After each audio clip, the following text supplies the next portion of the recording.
Thanks, Scott. And thanks, Carrie. That was good advice. Well, good evening, everybody. And this is the virtual meeting of the Edina City Council, continuing in this virtual world for an indeterminate period of time. It is August 18th, 2020. It is 7:01 p.m. And before we call the meeting to order, I want to welcome folks that might be listening and all of those participating in the meeting tonight. This is, of course, an electronic meeting, and it is complying with the governor's Stay Safe Minnesota order that's been in place now for quite some time. So to ensure the safety of all residents and staff, all members of the council, and the presenters, we are participating from homes or offices. Before we begin, there's a few things to cover for those listening and hoping to participate in portions of the meeting. The city is committed to continuing to receive and hear your input on matters. We've been collecting public input through our council correspondence web form, voicemail, and our engagement website, bettertogetheredina.org. It's important you know that all comments have been submitted, have been received and read prior to the start of the meeting. You do not need to submit the same feedback in another way. All of your comments in electronic form will be considered equally, as will those comments that came in by voicemail. So regardless of the way it was submitted, it will be given consideration by the council. Tonight, you may call in to provide comment via telephone during the community comment portion of the agenda. You're allowed to speak about anything that's not on tonight's agenda or scheduled for a future public hearing. There is one public hearing scheduled for the council to consider tonight. It is the potential sale of city-owned land on Dugan Plaza to the Edina Housing Foundation. It's a continuation from mid-August. However, for those folks that have seen the agenda, and I think for all of us on the council, we know that our city manager has recommended that the city council cancel the public hearing and allow staff to withdraw the proposal for affordable housing on the site, which was intended to be used for park purposes, and we're going to discuss that a little bit later. If the council cancels the public hearing, there'll be no need to call in or provide testimony. If the council does not cancel the public hearing, you may call in and provide testimony. And when we get to that portion of the agenda, we'll go into more detail about the call-in methodology for that. But just in advance, I'll tell you that it would be 1-800-374-0221, and the conference ID is 917-8107. If the public hearing is canceled, no comments will be taken, as I mentioned earlier. If it's open, then to make sure residents have an opportunity to participate. We will not act on the matter tonight, and the public hearing would remain open if it is held until noon, Wednesday, August 26th. And if there is a public hearing, then you'll be able to leave a voicemail until noon on August 26th at 952-826-0337, or submit a comment online at bettertogetheredina.org. We thank you in advance for your patience as we work to conduct the meeting online using different software types and almost 20 people, all participating from different places. We hope, of course, there won't be any technological issues, but we have experienced them in the past. We get them fixed as quickly as we can, and we're able to conduct these meetings, I think, very effectively. So let's call the meeting to order. Let's do roll call. Clerk Allison, would you conduct roll call, please? Certainly, Mayor Hovland. Member Anderson. Here. Member Brendel. Here. Member Fisher. Here. Member Staunton. Here. Mayor Hovland. I'm here as well. All right, next matter before us is the Pledge of Allegiance, and I think you'll see a flag on the screen. I pledge allegiance to the flag of the United States of America and to the republic for which it stands, one nation, under God, indivisible, with liberty and justice for all. Thank you. We have a meeting agenda this evening. Is there a motion, or does anyone wish to modify the meeting agenda? Otherwise, I'll entertain a motion to adopt the meeting agenda as shown. Manager Neal, any changes? No changes from staff, sir. All right. Council members, otherwise, I'll entertain a motion to adopt the meeting agenda as shown. So moved. Member Brindle moves, and who was the seconder? Member Fisher. Sure. All right, thank you. Any further discussion? Roll call, please, with respect to adoption of the meeting agenda. Ms. Allison? Member Anderson, Aye. Member Brindle, Aye. Member Fisher, Aye. Member Staunton, Aye. Mayor Hovland. Aye. The meeting agenda is shown as approved. Next, we are going to community comment, and we'll now hear from residents who would like to speak to the council about something not on tonight's agenda or scheduled for a future public hearing. And Director Benarott is monitoring that line. Again, to participate in community comment, call 800-374-0221, and the conference ID number is 917-8107. 917-8107. An operator will ask for your name and street address. Press *1 to be put into the queue to speak. And then remember, you'll be given 3 minutes to speak. City Manager Scott Neal will be timing the speakers, and he will let you know if you go over the 3-minute mark. So try to be efficient with your time. So let's now take community comment. Director Benarott, do we have anybody on the line who wishes to speak to the council about an issue that's not on the agenda this evening or scheduled for a future public hearing? Good evening, Mayor Hovland, members of the council. I do have a couple of people on the line, but no one has yet indicated a desire to speak. For those who are already on the line or calling in, please remember to press *1 if you would like to make a community comment. Otherwise, council, I would recommend that you hang on the line for just a minute or so, as there is a slight delay in the broadcast, and we want to make sure that anyone who would like to speak has an opportunity tonight to do so.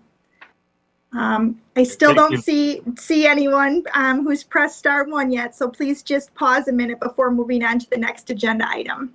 All right, thank you.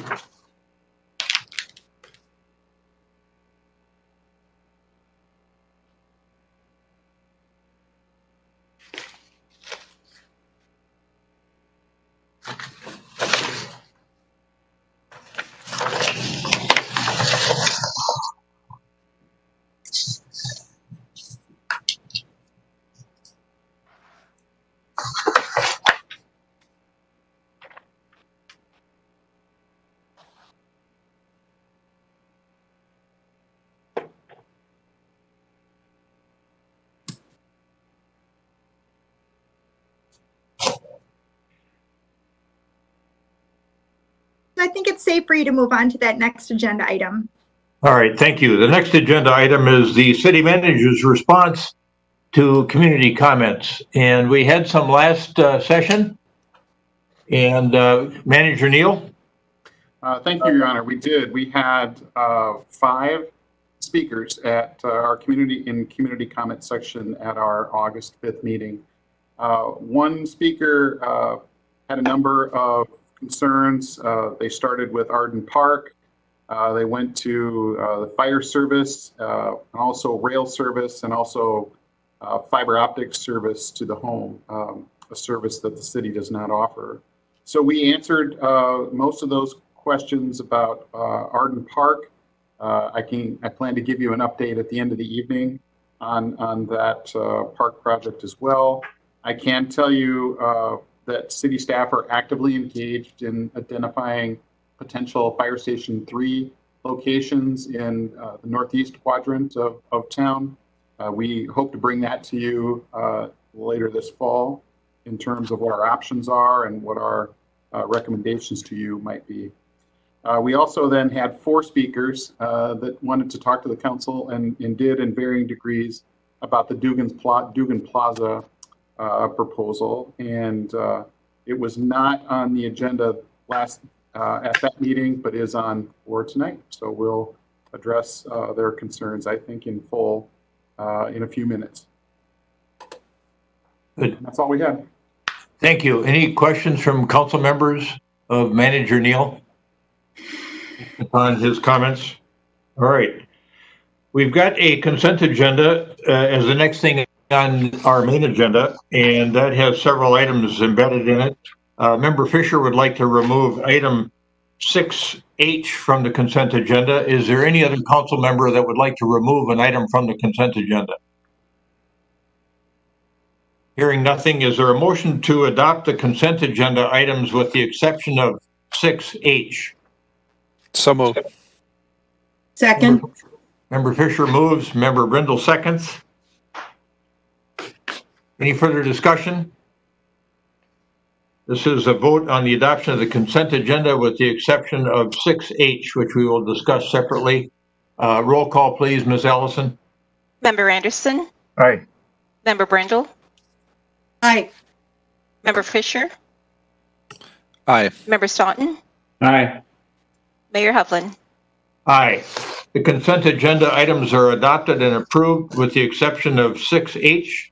And 6H is a matter that involved the potential approval of a cooperative agreement with the 9 Mile Creek Watershed District in relation to the Roslyn Park Clean Water Project. And Member Fisher has a comment he'd like to make relative to that matter.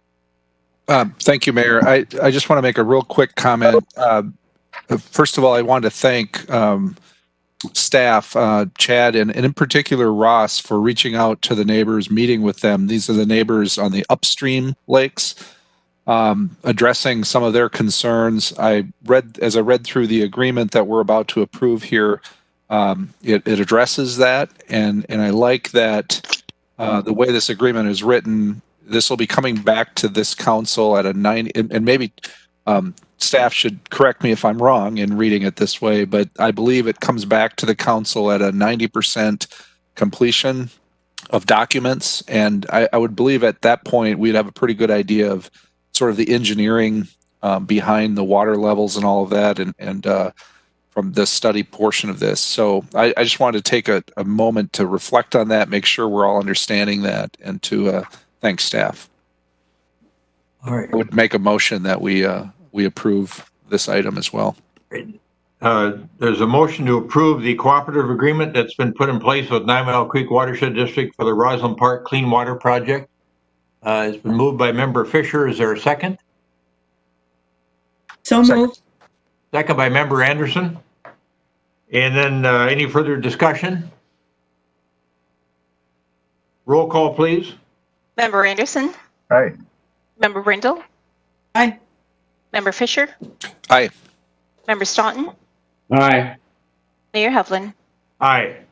The cooperative agreement with 9 Mile Creek Watershed District for the Roslyn Park Clean Water Project is approved. I noticed that Mr. Bittner was with us. I don't know if he had a comment or not after the approval here. Ross Bittner, did you have a comment? No additional comments, Mr. Mayor. All right, thank you.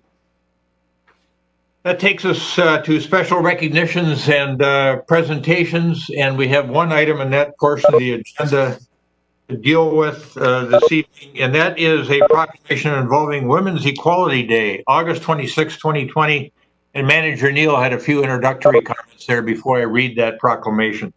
Thank you, Your Honor. You may remember last year, around this time, actually, the City Council adopted a proclamation recognizing the ratification of the 19th Amendment by the Minnesota State Legislature in September 8th of 1919, when Minnesota became the 15th state to ratify the 19th Amendment. We had a proclamation recognizing that. This proclamation recognizes the ratification, the national ratification of the 19th Amendment, and then it became part of the United States Constitution on August 26, 2020.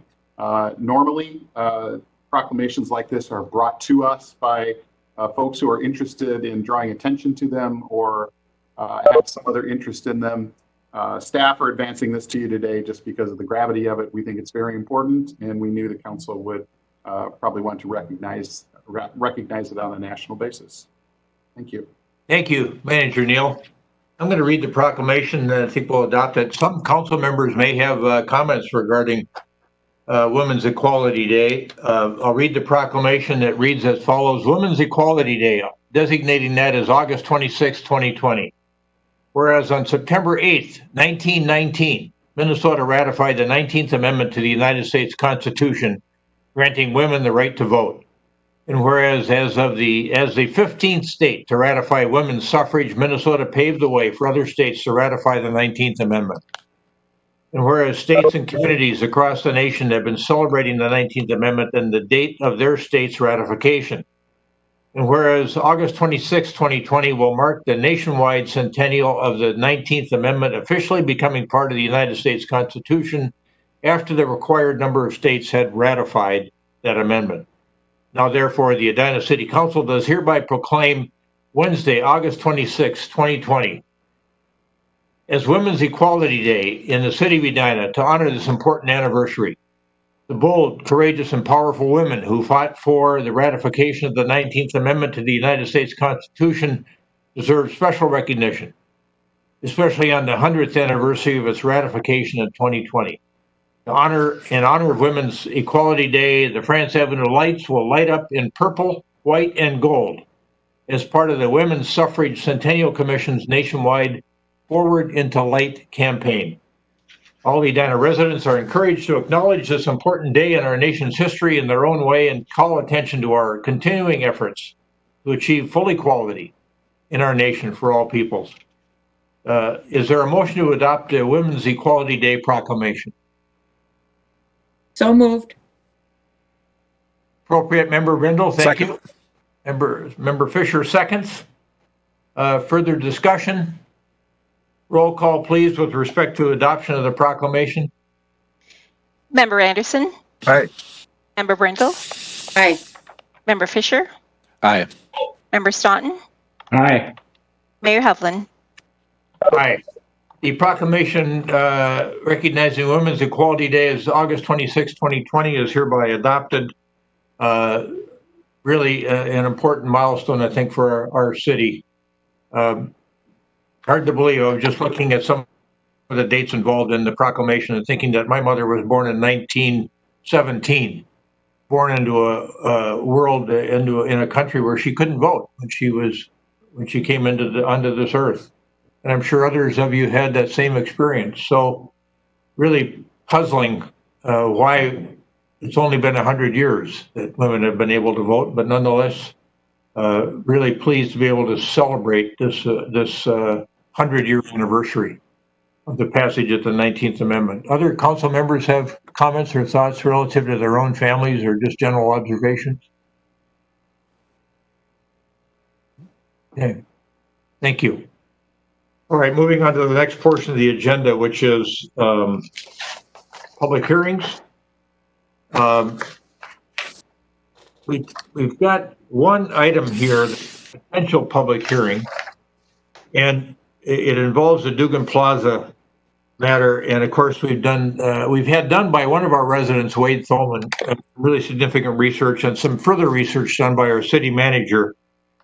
And I'm going to call on our city manager now to restate the recommendation that it's included in the packet tonight. And I think Manager Neal will be able to walk us through why the staff is recommending that we withdraw the proposal and recommendation embodied in Resolution 2020-71 to sell the Dugan Plaza parcel as discussed with respect to the potential sale to the Edina Housing Foundation for the development of affordable housing. Manager Neal. Thank you, Your Honor.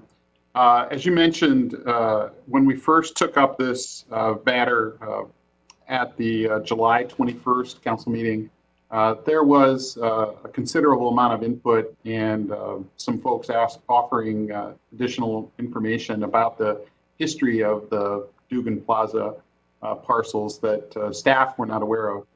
After we had a chance to see some of that information and do some additional research, it's my recommendation to you tonight that we no longer consider the project that was in front of, the proposal that was in front of you, which was to offer the site, the Dugan Plaza site, as a redevelopment site for affordable housing.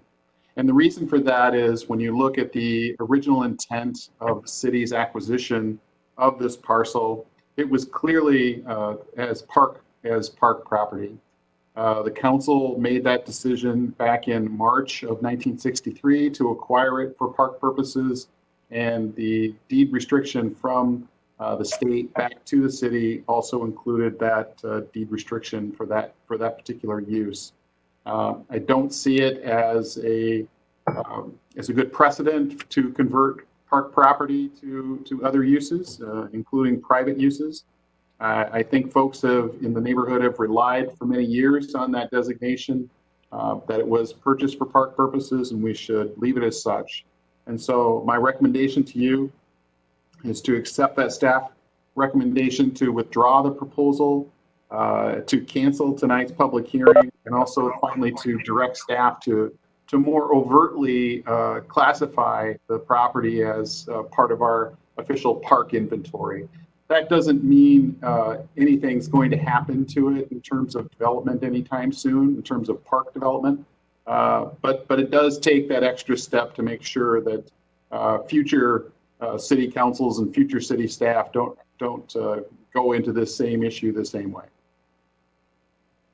Thank you, Manager Neal. So what I understand is that you're recommending three actions. One is the acceptance of the staff's request to withdraw the proposal and recommendations embodied in Resolution 2020-71 that would have provided for the sale of the Dugan Plaza parcel to the Edina Housing Foundation.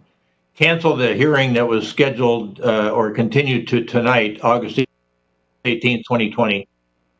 And then direct staff to take the necessary actions to more formally include the Dugan Plaza parcels into the city's land use and park regulatory systems, recognizing the status of the parcels as land that was reserved for park purposes by former council. This falling into the promises made, promises to be kept category. Is that a fair summary of the actions you're requesting we consider tonight? Yes, it is, Mr. Mayor. All right. Council comments or a motion to commence a conversation here? Is there a motion to adopt those three recommendations that I just stated? So moved. Second. Member Anderson moves, Member Fisher seconds. Discussion by council members? Just a quick comment that I hope that we will continue to look for property that can be acquired for affordable housing in our neighborhoods. We did hear from Mary and Russ Stanton in the neighborhood who I think had we held a public hearing tonight, we might have heard from, but they're quite concerned and would like to see affordable housing and in our neighborhoods. And so I don't think they're alone. So I do hope that, and really, Stephanie Hawkinson is doing wonderful work. She's very creative. She's energetic and very committed to this. So I'm confident we will find something, but losing this opportunity by just leaving the property as is and understanding the purpose of the property and the promise that was made in the past is I'm fine with that, and that we continue our efforts forward to find other locations. Thank you, Member Brindle. Member Fisher, did you have your hand up? I do. It looks like Mr. Neal has a comment he'd like to make, and then I can. Thank you. After, if that's all right. Manager Neal. Yes, thank you, Your Honor. Councilmember Brindle, I appreciate the affirmation of the direction, or at least of the proposal that we were trying to make for this site. We do want to make sure that the council supports that general policy goal of more affordable housing in the community, especially single-family affordable housing. So we do plan to continue the search for the elusive parcel of residential land that's undeveloped in the city that we can perhaps bring to you and have a better execution next time of a proposal. But we do appreciate that affirmation of that, and we continue to try to elevate that goal. Thank you. Manager Neal. Thank you, Member Brindle. Member Fisher. Yeah, thank you, Mayor. Actually, it's a good segue from Manager Neal. So obviously, I'm not interested in converting what was understood to be parkland into an affordable housing unit. I just want to make a couple comments. One, and this is a bit of a repeat from a meeting or two ago, and that is that transparency is messy. And so we've gotten a number of emails that talked about a lack of transparency, but at the same time criticizing the kind of clumsy way this came about. And it was only clumsy in the sense that we couldn't, we were working on this together in a very transparent environment. And sometimes things work easily and well, and sometimes you learn things along the way. In this case, it was really good that we got this information when we did, and we could change course. The other element is a little trickier. There were a number of people that used terms like social engineering, that the very act, and so this has nothing to do with the fact that we identified a past sort of that this land was dedicated to some different use in the past. But just the fact that the city is looking at finding a lot that we could put an affordable housing unit on, and people were calling that social engineering. And because I think it's important that we continue on this quest to look for ways to have different housing at different price points, to just sort of deal with that for a minute. And I don't think this is social engineering. I would say the design and construction of suburbia across our country, and definitely including Edina, was probably the single largest social engineering experiment in the history of our country. And I think if people really believe this is social engineering, I would really encourage that they read this book.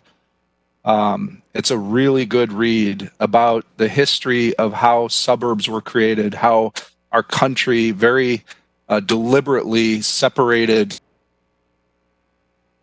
our communities based on race and income. And today, we see the results of that in many communities, not just Edina. And so this, I don't consider social engineering. It's a tiny, tiny little step to try to create more income, leveled how, just more opportunity for more people in our community. And I do think we have to stay on that track. Oh, thank you. Member Fisher, before I go to Member Anderson, do you want to give us the name of that book and its author? It was Yeah, a little bit difficult to see. I'm sorry. It's The Color of Law. And it's The Forgotten History of How Our Government Segregated America by Richard Rothstein. And it's a really, really sobering read. And it's, I think it would be great if everyone would read it. Because it would give us a whole different perspective about, sometimes I think we think that our communities were just created by accident, and they weren't. All right, thank you. Member Anderson. Yeah, thank you, Mr. Mayor. I know that there's a motion on the table, but I would also suggest that before we leave the topic, that we affirm the direction that we have sought, and would underscore Member Brindle's comment. We will find and have found certain numbers of sites within the city. We're taking action on those right now. And that will continue. This particular instance, if we leave aside what our original intention was, which was simply single-family home on a single-family lot on a buildable site owned by the city, and we moved in the right direction for reasons and tried to create an ownership opportunity there. What happened was that we moved very quickly and the neighborhood became upset. And to me, the takeaway here is, in the future, at least, to consider better notification, better involvement, better inclusion on the part of the neighbors. I think, for instance, had we been able to say, let's go over to the site and let's meet with the community and let's discuss what we're doing, I think that there could have been a much different kind of reception. Emotions ran high. And when emotions run high, things are said, things are done, fingers are pointed. And Member Fisher's referring to some of that. As human beings, we're emotional. And so that's part of the burden we carry. In the end, we were moving in the right direction. and made that impossible, and rightfully so. I do think that one of the things that we want to also recognize is that that immediate community, that neighborhood, was moved by an asset that they cherish. And so they're speaking up to protect that asset, and something that they valued very highly, I think, is equally commendable and something that we should recognize. Unfortunately, I think that because of the emotions involved, we're having this type of discussion tonight rather than just to focus on our direction. So again, I would just, at some point here, whether it's a motion to affirm or an active conversation in that regard. Thank you. Thank you, Member Anderson. Member Staunton, anything? Nothing to add. All right, thank you. Well, I think we've got an affirming council in general. I mean, we asked Stephanie Hawkinson to go on this quest to find a location for an ownership opportunity for someone that was more income sensitive, I'll call it.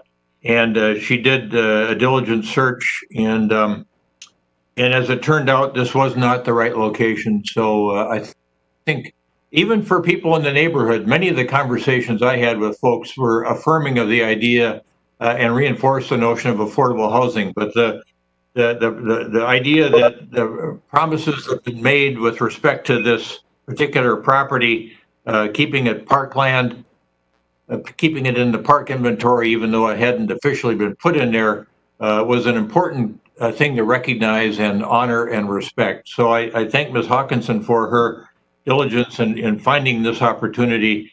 We'll continue to search as we have in the past. We've got West Hennepin Land Trust that we work with, that we've got a dozen houses or so in Edina now where they're in the land trust, similar to the idea that we had here, and we will continue that effort.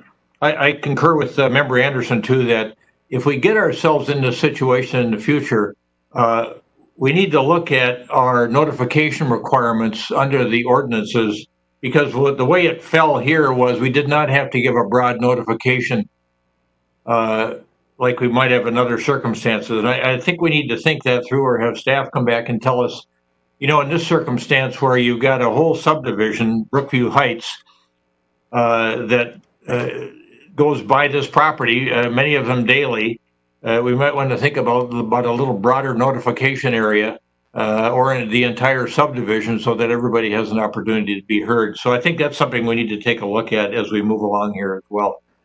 I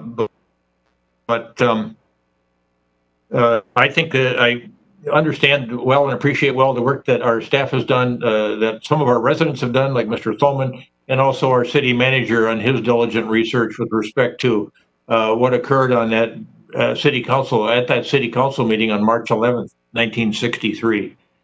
So we've got a three-part motion here. It's been stated before. I won't state it again. We've had a motion and a second. We've had discussion. And let's go to a roll call on that particular three-part motion. Clerk Allison. Member Anderson? Aye. Member Brindle? Aye. Member Fisher? Aye. Member Staunton? Aye. Mayor Hovland? Aye. The motion passes, and there will be no public hearing on this matter. The matter is withdrawn. Public hearing, as I mentioned, canceled, and then staff has been directed to make sure that these parcels of property that were dedicated for parkland use get preserved in the future for public park purposes and get included in our park registration from a property standpoint. Whatever official action is necessary to get them into our park regulatory system, we should be doing that and not have it slip through the cracks like it did before. So for those folks that might be listening online, thank you for your participation. Thank you for your emails. Thank you for your concerns. Thank you for your support on affordable housing. And we'll figure out how to move on to other opportunities. We're going to move on now to reports and recommendations portion of the agenda. And the first matter we have in front of us this evening, there are student commission appointments that need to be approved. And is MJ Lehman with us? Or is Member Anderson going to handle this? Who's going to handle the introduction of the topic? I'd be happy to, Your Honor. All right, thank you. Yeah. Member Anderson. Thank you. Earlier this evening, the council approved ordinance 2020-12, which allows appointment of up to 3 student commissioners to boards, commissions, and committees for 1 year only. This measure was passed due to the impact of COVID-19 on other communities, on other opportunities normally available to students in the community, as well as the outstanding applicants themselves. I can say that it's a rare opportunity to speak in a few short hours with so many committed young people, all of whom wish to serve their community. So congratulations to our new commissioners, and a big thank you to Dan Seidman, who volunteered her time, and by the way, he asked all the right questions, and MJ Lamon, who moved the process along so skillfully. All right, would you move the slate, Member Anderson? I would. I'd move to approve student commissioners with a term starting 9/1/20, ending 9/1/21. Second. All right, we've got a motion and a second to approve the appointment of the student commissioners to the various boards and commissions of the city. Any further discussion? Roll call, please. Clerk Allison? Member Anderson, Aye. Member Brindle, Aye. Member Fisher, Aye. Member Staunton, Aye. Mayor Hovland. Aye. The student commissioner appointments are approved. Member Anderson, would you care to walk through the names of the various appointees to the various commissions? I think it might be nice. So I have not pronounced all of these names, so I'll apologize in advance in the event that I err. On the Arts and Culture Commission, Traya Concomila, Lauren Pilar, Tiffany Shen. On the Community Health Commission, Eva DeSimone, Isadora Lee, and Elizabeth Mullen. Energy and Environment Commission are Ana Martinez, Alexa Dinsmore, and Peter Mans. The Heritage Preservation Commission, Hayden Promley, Mike Lee, and Arjun Maheshwari. Human Rights and Relations Commission will be Francesca Lichtenberger, Sabihuddin Mirza, and Magnus Boreen. Park and Recreation Commission will be Jack Sorum, Will Nahalapsky, and Nick Mork. The Planning Commission, which will receive only 2 appointees, is Sophie Cullen and Mara Hahn. And the Transportation Commission will be Nihar Atri, Anand Kariwala, and Anna Clark. So again, congratulations to those commissioners. Yeah, thank you, Member Anderson. And yeah, certainly congratulations to all those young people that are willing to serve their community. It's going to be great to have them on board. Some wonderful new energy. All right. The next matter in front of us is 9B, which is something that was deferred to this particular meeting from our July meeting involving the potential implementation of the comprehensive plan update, the 2018 comp plan update embodied in resolution 2020-80. And we had some questions that needed to be answered, and staff asked for a little bit more time. We've got those issues resolved. And I'm going to turn to Community Development Director Carrie Teague to introduce the topic. And then we've got a presentation by Bill Smith and Hyla Mays for the comp plan update, or comp plan consultants, excuse me. All right, Director Teague. Yes, thank you, Mayor, members of the council. So as you know, this is well over 3 years in the making. So this is a big night for us. On June 24th, the Metropolitan Council did approve our 2018 comprehensive plan update. They did require a number of edits to the plan. Those edits have been redlined and posted on the website and included in your packet this evening. Hyla Mays will be going through what those edits were. Staff wouldn't classify them as substantive. And I don't see Bill Smith on the call, who was going to do just a brief overview and thank the council and staff and all the residents that did assist in the preparation of this plan. But with that, so you will be asked this evening to adopt the resolution that's in front of you that would put the comprehensive plan into effect. So with that, I will turn it over to Hyla to present those edits. Thank you, Director Teague. Ms. Mays, before you start, I want to apologize for mispronouncing your last name. On my agenda, it says M-A-I-Z-E. So I was kind of flummoxed on which way to pronounce it. So. Yeah, I've had that misspelling before. It's no big deal. Thank you, though. Usually it's my first name people mess up, so no problem. Thank you. Thank you. Well, welcome. Any other? Thanks. I appreciate it. I'm not quite sure where Bill is.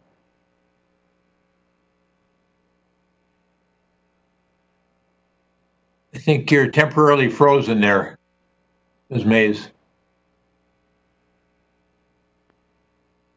Let's see. Yeah, try that. I'm going to turn Try myself. that without. Yeah, it might be better without my video. I've had some network issues recently, so. Okay. But I'll share my screen here. Can people see this? The presentation? It's coming up. Okay. Now Great. It's there. It's on the screen. Okay. Wonderful. Well, thanks. I'm going to give a brief presentation here that just is basically a summary of what is in the staff report that's been provided to you. Just an overview of where we are with the process, and as Carrie mentioned, the edits that have been requested and responded to through the formal review process. Let's see. Come on. Why is it not? All right. Oh, dear. All right. I'm not sure why. Let's see. You might be able to advance it slide by slide. Yeah. Let me see if I can make it work here. Yeah, that's not the beginning. Okay. All right. Well, first of all, I'm going to give a quick overview of the process to date, the plan revisions from the Met Council, and next steps at this point. You've all been the party to a number of these presentations, so we'll be pretty brief on the overview of the comprehensive plan process. Obviously, it's been a tremendous amount of work on behalf of yourselves, your staff, your electeds, and your various boards, commissions, and the public. So I would say just a kudos to the amount of effort that's gone into this. It really shows. And this is, if you've spent time with this document, you know there's a lot in there. I have to say, I believe it's 5,207 pages all total. And I don't know if that's a record, but it's got to be up there in terms of what's in there. And of course, part of that is that you have a number of small area plans that were completed as part of this process, not as requirements, but because of your directive providing more detailed guidance and a much more deeper public involvement in key areas of change. This here is just an overview of the process taking us through the end of 2019 when it was approved, initially for submittal to the Met Council. The final step in sort of the plan development process, which is complete as of last year, was submitting this plan in December after a multiple step process. This is some of the major milestones. There, of course, were many other meetings, I believe over 150 total public engagement efforts to sort of bring together content and the wisdom of your people into this plan. The formal review process started as a council action at the end of last year, commenced to approve the plan and submit to the Met Council. The Met Council gives itself a short window of time to review for incompleteness, which they sent a letter deeming it incomplete in January. I should note that as far as I know, basically every city got an incomplete letter. There may be one or two exceptions out there, but it was pretty standard. And a little bit about that in a moment. Revised materials were submitted to the Met Council in response to the comments, which I will go through shortly. And then a completeness certification was sent in April. They have a staged process. It's not an instant review because, of course, they're balancing a lot of other requirements. so it does take a little time to get through. The plan was approved through their own Metropolitan Council process in June after going to both the Community Development and Environmental Committees. No changes were made after the comments were submitted and responded to. The version you see in the red line was the version they approved.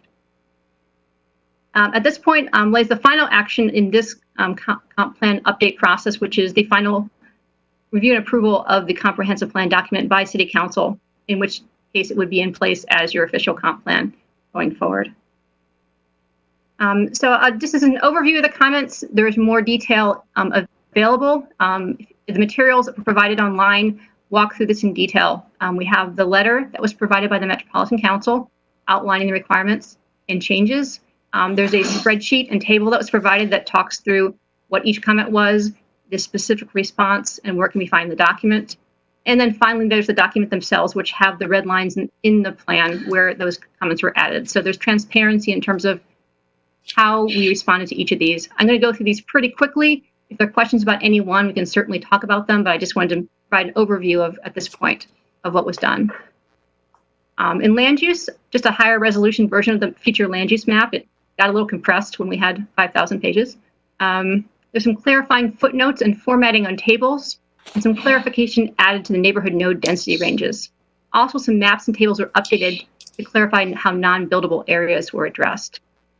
I should mention, these changes are not really, as noted here, are not so much substantive changes.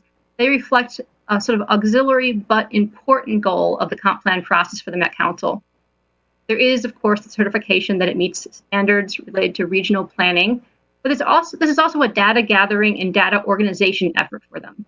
Much of the information you'll see, especially in some of these technical sections, is about ensuring that they have a complete and consistent set of data. That is not the overall stated purpose of the planning process, but they use it as an opportunity to provide themselves with a good range of things. So a lot of these are dotting I's, crossing T's, and making sure that they have everything in just the right format so it fits with everybody else's content.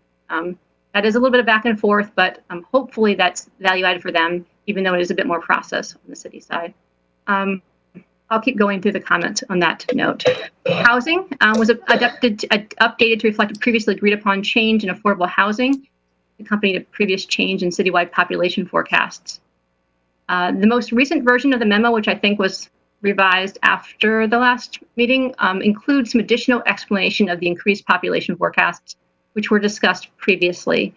These are a result of the comp plan, of the forecast process and the population estimate process of the Met Council being used to sort of calibrate forecasts during this. Part of the challenge with a process that started 5 years ago is things changed a lot during that period. So there were multiple cities, including Edina, where the forecasts were adjusted to make sure they were reflecting the totals more accurately. I think in the particular case here, the 2017 estimate was higher than the 2020 forecast, which seemed wrong to them. So they recommended a change and it was accepted. Again, it's an estimate, it's a forecast. It's not a goal. It's not a requirement. It's not a target. Just to make that clear. Transportation, again, a lot of these are very technical. There's some additional details on planned roadway lane configurations, which aren't really changing that much, and right-of-way needs, again, which are minimal. Additional details about the transit routes serving the area.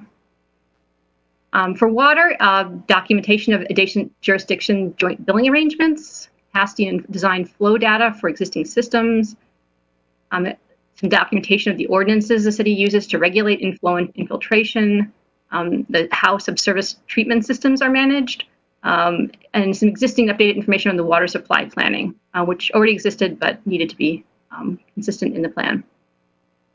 You'll also see, if you were using an eagle eye to this document, there's a few changes here and there in terms of cross-references and appendix organization. With the content added, we went to make sure everything, all the numbering and all the references matched. So there's a few changes to just as our housekeeping.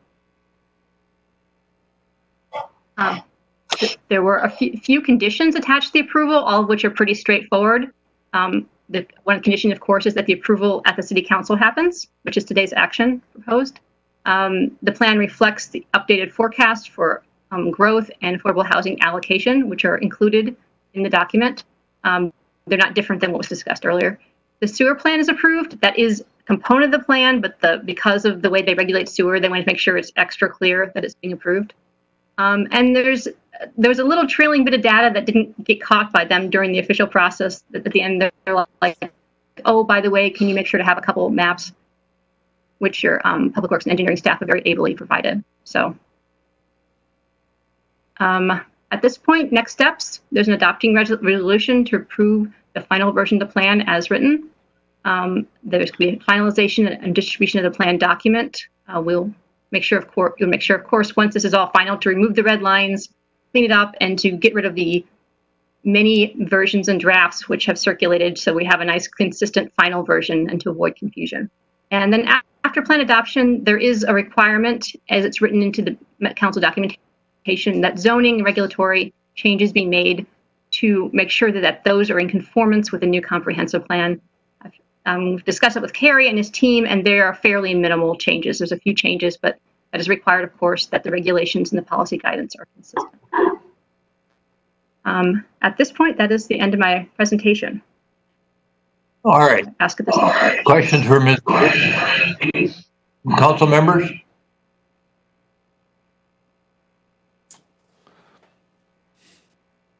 Ms. Mays, do you have two audio or two audio methods going? I'm hearing some feedback. No. Now it's gone. Yeah. All right. Okay. Might be good. Questions for Ms. Mays? So the motion in front of us is embodied in Resolution 2020-80, which would formally adopt, and then the council would implement the 2018 comprehensive plan update, which has now been approved by the Met Council. Is there a motion to that effect so we can have some conversation about it, some discussion? So moved. So moved. Motion by Member Brindle, second by Member Fisher. For discussion purposes, discussion. Council members, thoughts? Member Anderson, I can't see who has their, oh, you got your mute button on. Councilmember Fisher. Yeah. Thank you, Mayor. I just wanted to clarify, staff pulled this from our agenda 2 weeks ago, and part of it was due to questions I was asking as I was reading through all the documents from the Met Council. There was a memo from Met Council staff that talked about population forecasts. And in the memo was a table that, as I read it, kind of reversed the process of what really happened, which is through the writing of this plan, the Met Council asked city staff to increase the forecast based on the rate of growth that was happening in the city. The table and the memo that was sent from Met Council made it look just the opposite. And that was concerning to me because I know this issue has been a real hot button really on this plan for some members of our community. And so as I was asking the questions of staff, we decided to just pull it and see if we could get clarity. And in the meantime, since the last meeting to this meeting, the Met Council staff wrote a new memo. So they weren't willing to change the old memo because that had gone through their whole approval process. And that's understandable, but they put together a revised or a new memo that just explains what the forecasts really are, which is actually helpful to have.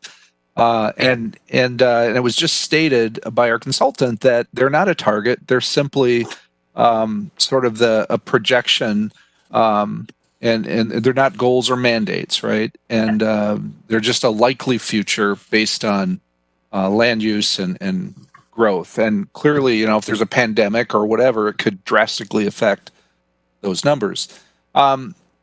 And then the other thing is they did clarify in the memo that, yes, indeed, they requested the number to be bumped up. The interesting thing about all of it is that the memo wasn't really necessary anyway because nothing changed in the actual plan, which is what we're about to approve. The plan, when it went to Met Council, had those numbers. It still has those numbers. It's just really about a memo. But, as people look into this in the future, years go by, I thought it was important that the record was as clear as it could be about how that process worked. So nothing substantive actually changed in the plan as a result of the 2-week delay, but I thought it was a good thing to have the clarity. So thank you, Carrie and Scott, for helping get that clarification from Met Council staff. Yep. Director Teague, any comment, or Manager Neal? You're satisfied with the memo that came back from the Met Council on the clarification that Member Fisher's talking about? We are, yes. Thank you, Mr. Mayor. All right. I know that this was a conversation that we went round and round with the council on.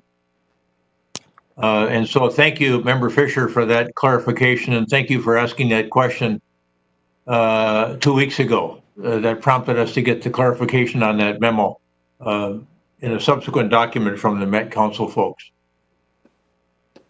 Anyone else have comments regarding this matter? I do. Yes, Member Brendel. Thank you. So I did submit some questions, and thank you to Hyla and to Carrie Teague for answering my questions and providing a little bit of background or context around them.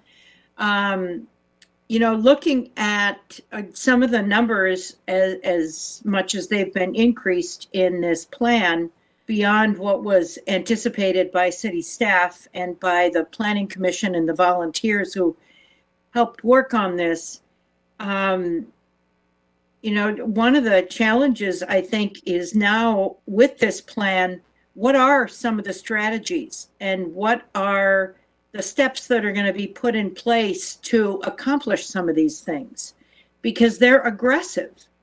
And we're looking at residents who today feel like we have more apartments than are necessary and are critical of additional apartments coming online. So, so when we see the numbers increase over the next 10 years, you know, what are the strategies? Where are we going to find locations for some of these maybe mid-rise buildings? Are we going to try and address the accessibility to light rail by not just having these mid-rise buildings in the Southdale area, but in other parts of the city that are convenient to light rail stations? And that is going to be a huge change for Edina. So, I think that this lays out some numbers, but what's behind the numbers is really how are we going to do this in a manner that that makes sense, that makes us accessible to light rail, that that as much as it can be accomplished, that it will turn out to be good for us. Member Brindle, are you thinking that these forecasts are mandates? Because I think it's clear that they're not. Oh, I know they're not mandates. Well, what? But yeah. So I'm trying to track your concerns. If the purpose of those forecasts are for the Met Council to be able to plan its infrastructure in the event something happens, what I'm hearing you say, at least this is my interpretation, is that you think that we have some sort of ongoing obligation to grow the town. Well, I think they're anticipating that Edina is going to grow. And as Edina grows, what are the strategies for where we are going to have that growth occur?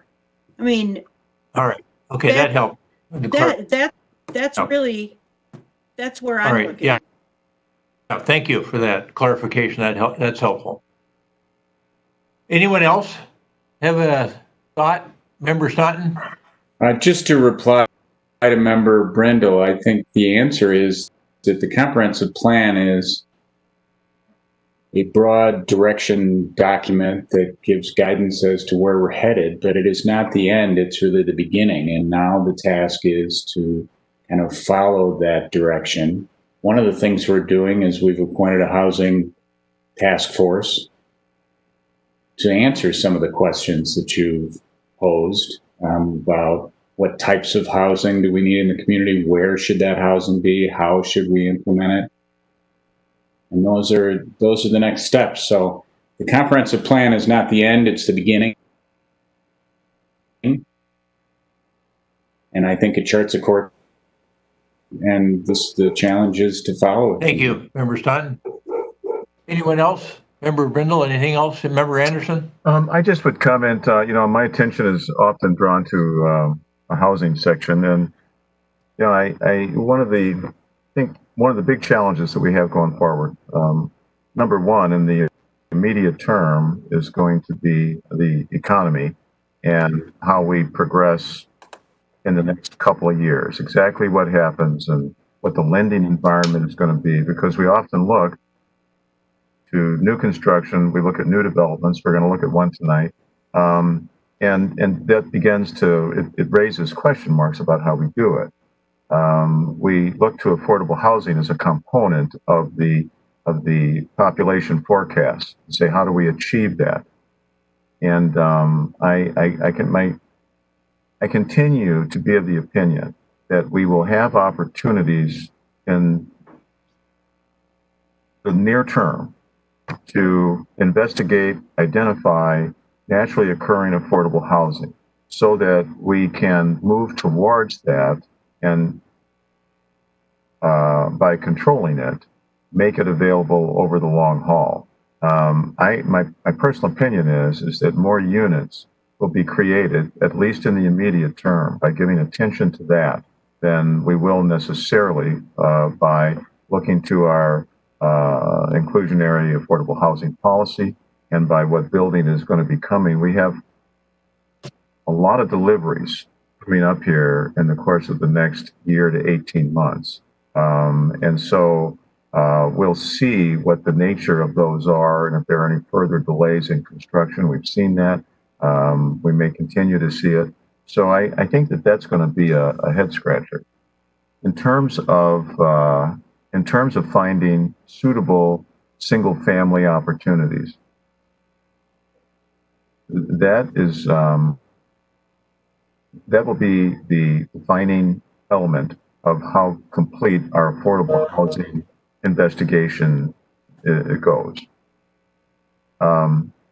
There's a couple or three areas in town right now that, as this continues forward, as we continue, I think can lend themselves very well to the creation of even zero lot line or attached to single family housing that could be a good opportunity. So I guess that's what I see here and what interests me the most at this time. Thank you, Member Anderson. Anyone else? All right. The formal adoption and the implementation of the 2018 Comprehensive Plan update requires a 4/5 vote, just like a comp plan change. So with that in mind, we've got a motion and a second, and we've completed discussion. Roll call, please. Ms. Ellison? Member Anderson? Hi. Member Brindle? Aye. Member Fisher? Aye. Member Staunton? Aye. Mayor Hovland? Aye. The resolution 2020-80 is approved, and the 2018 comprehensive plan update is formally adopted and to be implemented. Thank you. Any supplemental comment? Anyone else have anything else they wanted to add as we depart this topic? Okay. Mr. Mayor? Oh, Yeah, I just want to make a real quick comment. I'm really happy to be here as a council as we've concluded, a multi-year process for this comp plan. Back in December when we voted to move this on to the Met Council, I thanked a lot of people for their roles, and it was from the consultants to staff to planning commission to our many commission members. We had over 150 people working on this plan. And I stated how proud I was that I didn't, as much as this was a passion of mine, to be involved and make sure that our city was looking forward in this comp plan. I was proud that I didn't actually write anything or edit anything in the actual plan. And I think that was misconstrued. A member of our community wrote a letter to the editor after that meeting suggesting that I was trying to distance myself from this plan. And I just want to be very, very clear that while I'm very proud of this plan, and frankly, I invested 4.5 years of my life to make sure I could be here and work with all of you and with our community to get this plan done. I definitely helped facilitate some meetings. He wrote that in there that, well, Mike didn't mention that. Well, yeah, I helped make sure that we were looking at big ideas and that people came together. And our planning commission really did a phenomenal job to make that happen. And I will say that I will repeat again tonight that I have not written a single word in that plan, and I'm really proud of that. But I want to be very clear, and I'll look right in the camera and say it. I do take responsibility for every word in that plan. As a council member who ultimately voted on it, while I didn't write any of it, I absolutely take responsibility, and I take the role that we all just did in voting for it very seriously. And I'm proud to be here, and I'm happy I was here.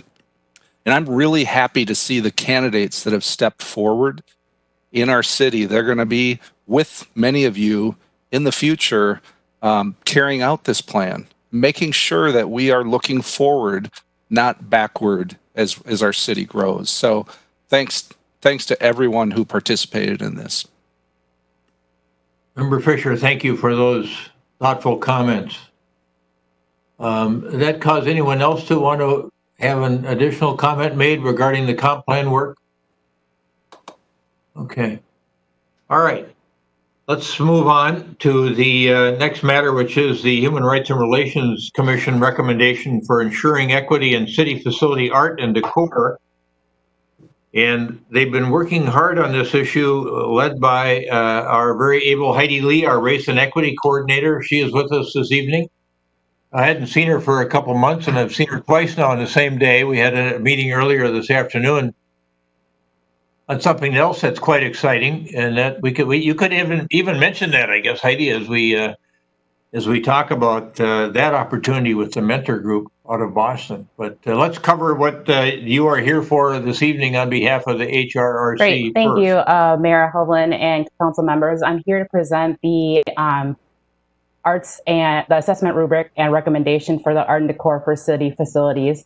To provide you some background information, this particular initiative was on the Human Rights and Relations 2020 work plan, and it was actually approved by council on November 6, 2019. And as it states under plan initiative number 4, it says create an assessment rubric recommendation process for city facility artwork and decor to ensure it reflects diversity and of race and culture. And so the HRRC, along with other commissions, have been working very hard on this to be able to create a rubric that encompasses what is our current landscape for race and equity. And so some of the things that they've been working on is how to ensure that there is consistency in to be able to assess what the city facility is. And so in your packet today, you have a 2-page document that provides an example of what the assessment rubric is. And so the assessment rubric has 5 different themes. And you'll notice that there's representation, gender inclusion, race and ethnicity inclusion, accuracy, as well as feelings. And so just to even give groundwork on this, that the themes were then taken from the race and equity implementation plan that the Race and Equity Task Force had also laid down the foundation. And so on the assessment rubric, there are things for the person who will be completing the rubric to consider. So for example, under representation, considerations are what does the diversity look like for the person that is completing the recommendation, who is missing from the representation, as well as the groups that are overrepresented. In the rubric itself, the person who is completing, or the group that is completing that rubric, will be able to provide a numerical value of 1 through 4 to be able to differentiate what does that rubric look like for them. So for example, number 4, given a value of number 4 is that there's equal representation of diversity, spanning all the way to a 1 value where it says there is no diversity of people represented in artwork and decor in this facility. And so you'll notice that on page 2 of the rubric itself, it does provide a space for the user to go ahead and complete a total of the values that are provided within those different themes. And then also provides a narrative where they are able to put their observation notes as well as next steps or recommendations. And so with this presentation, I do recommend that this particular assessment rubric and recommendation be approved, as well as providing the HRC to complete the rubric itself for the mayor's conference room and the atrium for City Hall to provide a process of what does this mean for this rubric to be completed. Good. Very well done. Thank you. Questions for Ms. Lee regarding the rubric? All right. I think, yeah, very well done work by HRRC and you as their guide. So the staff recommendation is that the City Council approve the Arts and Decor Assessment Rubric as recommended by the HRRC and direct the Human Rights and Relations Commission to conduct an assessment on the Mayor's Conference Room and City Hall atrium using the rubric for City Council review. Is there a motion to that effect? So moved. Member Staunton moves. Member Brindle seconds. And further discussion? Roll call regarding the motion, please. Member Anderson, Aye. Member Brindle, Aye. Member Fisher, Aye. Member Staunton, Aye. Mayor Hovland. Aye. The motion as stated is approved. Thank you so much. And Ms. Lee, do you want to just comment briefly on the conversation we had with the mentor group this afternoon? It was a meeting to discuss the community conversations around race, justice, and policing. And so that was a very good conversation to really think about what does this pathway look like for the city of Edina to be able to continue as well as move through the process for action. All right, good. That's a very good summary. We have just a bit of serendipity in play here. Over a decade ago, the Mentor Group in Boston purchased a company called REM, R-E-M, Robert E. Miller. You know, it's a nursing home operator. And they got a hold of me as the mayor and said that they would like to do some racial equity and inclusion work in Edina, and they were prepared to provide us with a grant of up to $50,000 to do that work. And so between the city, capital C, and the city, small c, led by the Community Foundation, we are going to work with the Mentor Group to develop a program around those concerns of theirs, racial equity and inclusion. And hopefully we'll come up with a study group that, between our folks in our community and the Mentor Group, that the Mentor Group will fund, and then we'll be off on that work here in the near future. So, Ms. Lee, thank you for agreeing to serve in that capacity, representing the city, as you and Dick Crockett from the Edina Community Foundation and the folks working with him try to work with the Mentor Group to come up with a program that will be funded by them to do this work. Thank you. Thank you. All right. The next matter is something that Director Teague has, and that is potential second reading on ordinance number 2020-10. Director Teague. Yes, thank you, Mayor, members of the council. So this is an ordinance that's part of the Planning Commission work plan. It is divided really into three categories. It codifies some of the more basic design experience guidelines in terms of setbacks and building materials in the Southdale District. It codifies the city's affordable housing project for commercial zoning district, with the exception of, as the council discussed last time, the Planning Commission had recommended an increase in the buy-in number for from 100,000 to 125 plus an escalator. And then the third is requiring for single-family homes and duplexes, single-family homes and duplexes, a minimum of a one-stall garage rather than two. So with that, I will turn it over to the City Council for discussion. All right, thank you, Director Teague. One of the things that we talked about on first reading was Section 11, which was the recommendation to increase the buy-in number to 125,000 with a yearly escalator.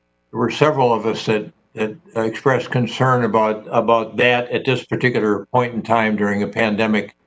And I don't know, Member Anderson, if you've had further thought about that and want to lead off on this portion of the discussion. Well, just, yeah, thank you very much. I haven't given it a great deal of more thought. I did, however, notice the correspondence that Manager Neal provided with our colleagues in other cities. And it's interesting, their range. We actually continue to have a very lenient buy-in policy. So what does that really mean? How does that balance out anywhere? Well, we are probably attracting, as a result, or maybe not a direct result, but a contributing factor. We're probably attracting more applications and more interest because that may not be as big of a factor. I listened carefully to Director Hawkinson in her comments relative to, well, what do you want this policy to achieve? Do you want it to create more into the trust fund, or are you more interested in creating units? It's entirely possible that we want to see a mix of that. I think we could revisit this at a future date as to whether we want to raise the amount of the buy-in. Other council members may feel differently. I think keeping it where it is in the short term will probably present developers with more flexibility in terms of their accounting approach. But I would be open to a change in the future, especially as we get beyond, I say, very likely the next couple of years. Thank you, Member Anderson. Thoughts from other council members on this? Member Brindle, you have your mute button off. Did you have a thought? Or was it just off all the time? I maybe didn't notice. Well, I just haven't turned it off. But we talked about this last time, and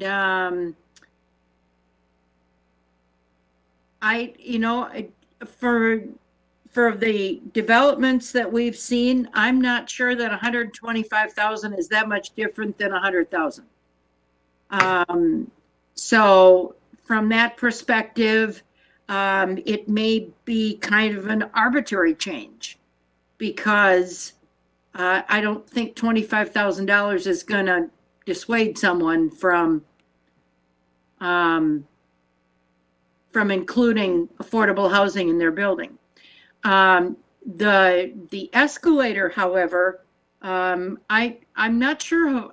Do other cities has another city included an escalator in their policy? Is that something that other cities are doing? It strikes me as strange if we were going to do that. Director Teague, can you answer that question? I'm not aware of other cities that do that. That was the idea. That idea came from the Planning Commission. Right. Manager Hawkinson's with us as well. Maybe she has some insight on that issue. Okay. Good evening, City Council. We did see it in one other city, but it was a larger city that I know has been raised as not a good comp when we're talking about buy-in amounts. It is not prevalently used, and it was something that was raised by the planning commissioners.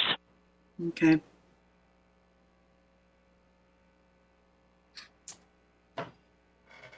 Member Fisher, Member Brindle, were you finished with your inquiry there? Yeah, Being- I guess for me, we could take the accelerator out, or the escalator, or whatever you want to call it.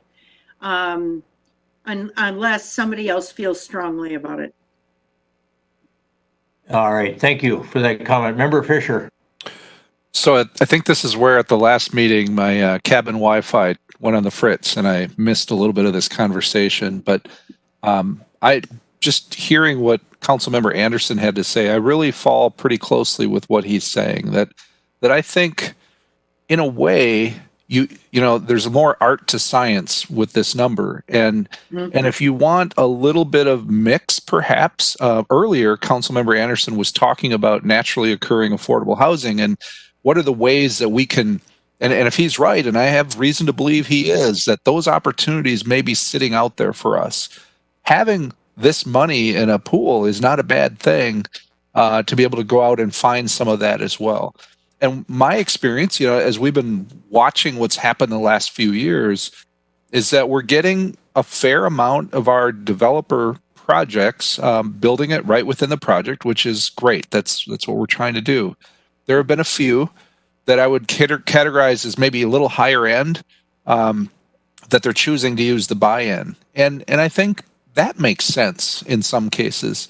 So I think right now where it sits, it's kind of doing exactly what we wanted it to do. So I would be reluctant to just change it right now. I think, you know, we should be open to changing it in the future, but I would tend to just, I like everything about, you know, all of these ordinance changes. I would just hold off on that little part of it and move forward with the rest. Okay. I joined Member Staunton has his mute button off. Yeah, I would echo those comments. I think what we're looking for is a balance here between the bought, you know, the built with the project and the buy-in. And maybe what we want to do is just have some kind of dashboard that we can have through staff over time, and maybe it's an annual or semi-annual summary where we're tracking what kind of mix we're getting. And if we think that mix is going the wrong direction, we can nudge this number one way or the other. So I would agree with that approach. Okay. All right. Yeah, I join my colleagues in the concern over raising the number or having the automatic escalator in there. I'm just thinking about the Guitar Center site. I think their buy-in obligation was $1.8 million, and so it was. If you raise that number by 25,000 per unit or 25%, because I think it was an 18-unit obligation, that's another $450,000, and that is a weighty obligation. Okay. And so, especially during this time of pandemic, I'd take a more cautious approach, leave that number where it is, not include the escalator, and approve the rest of the action requested.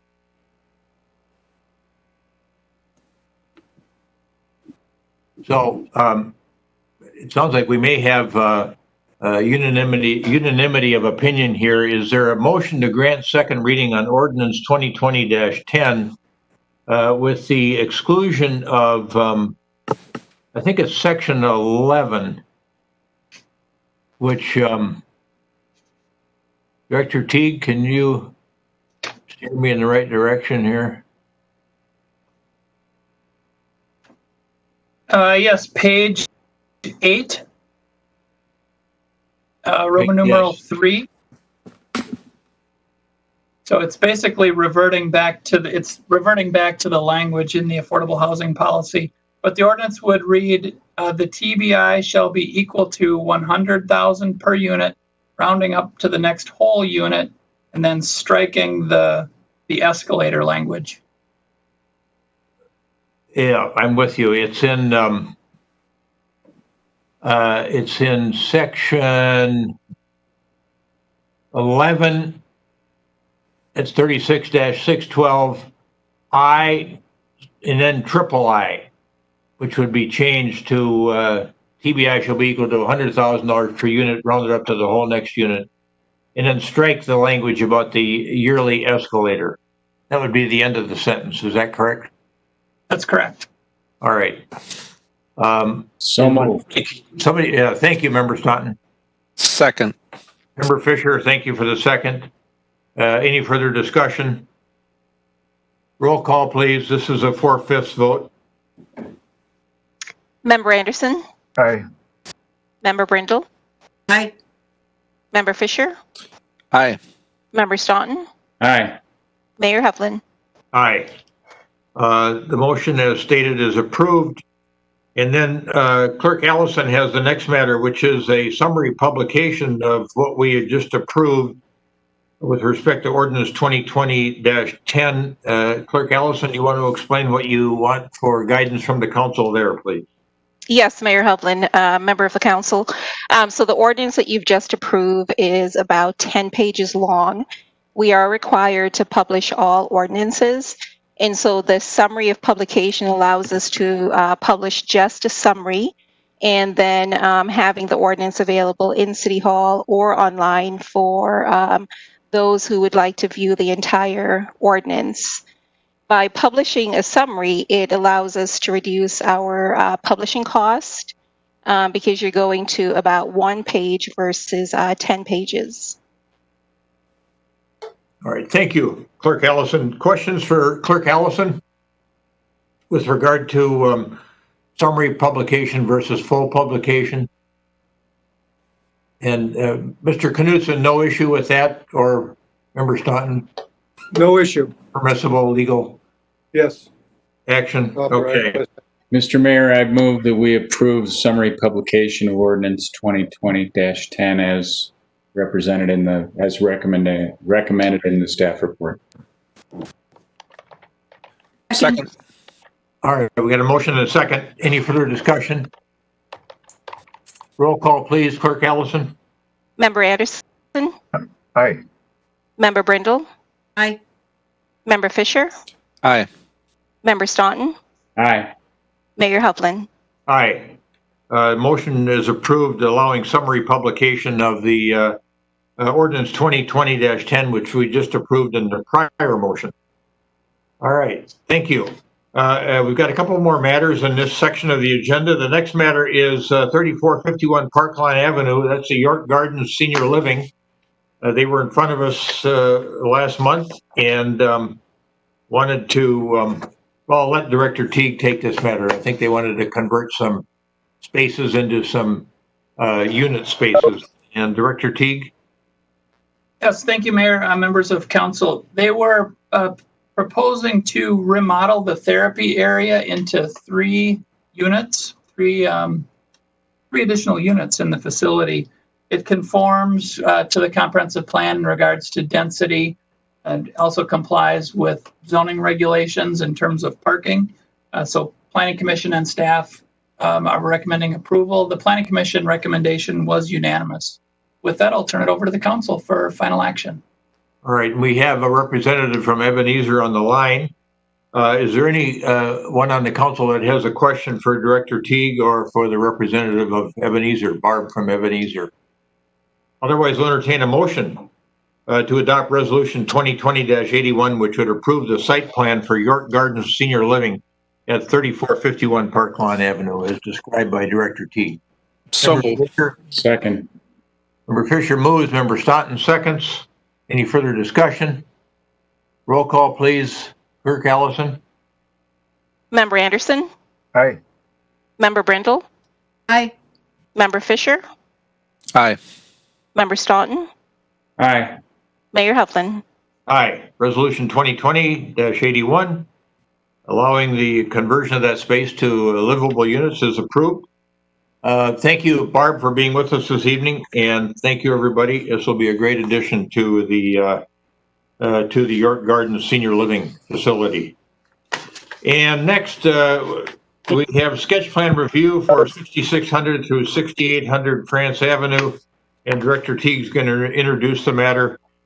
And then we've got some folks here representing the ownership over there at 6600 to 6800 France Avenue as well. Director Teague. Thank you, Mayor, members of council.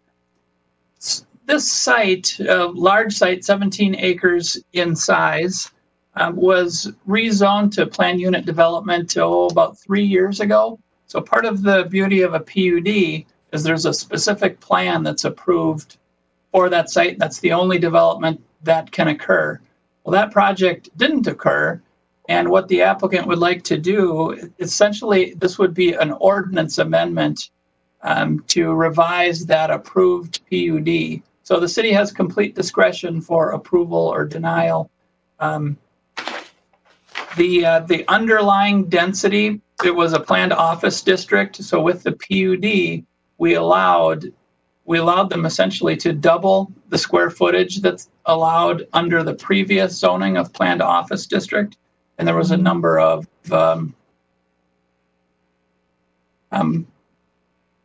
public open space, a WUNR through the project. So the applicant is proposing a different plan. This was reviewed and sketch planned by the Planning Commission. Staff has prepared a memo and outlined some of the issues. Also, Mick Johnson of Architecture Field Office has provided a memo for the council to consider as well.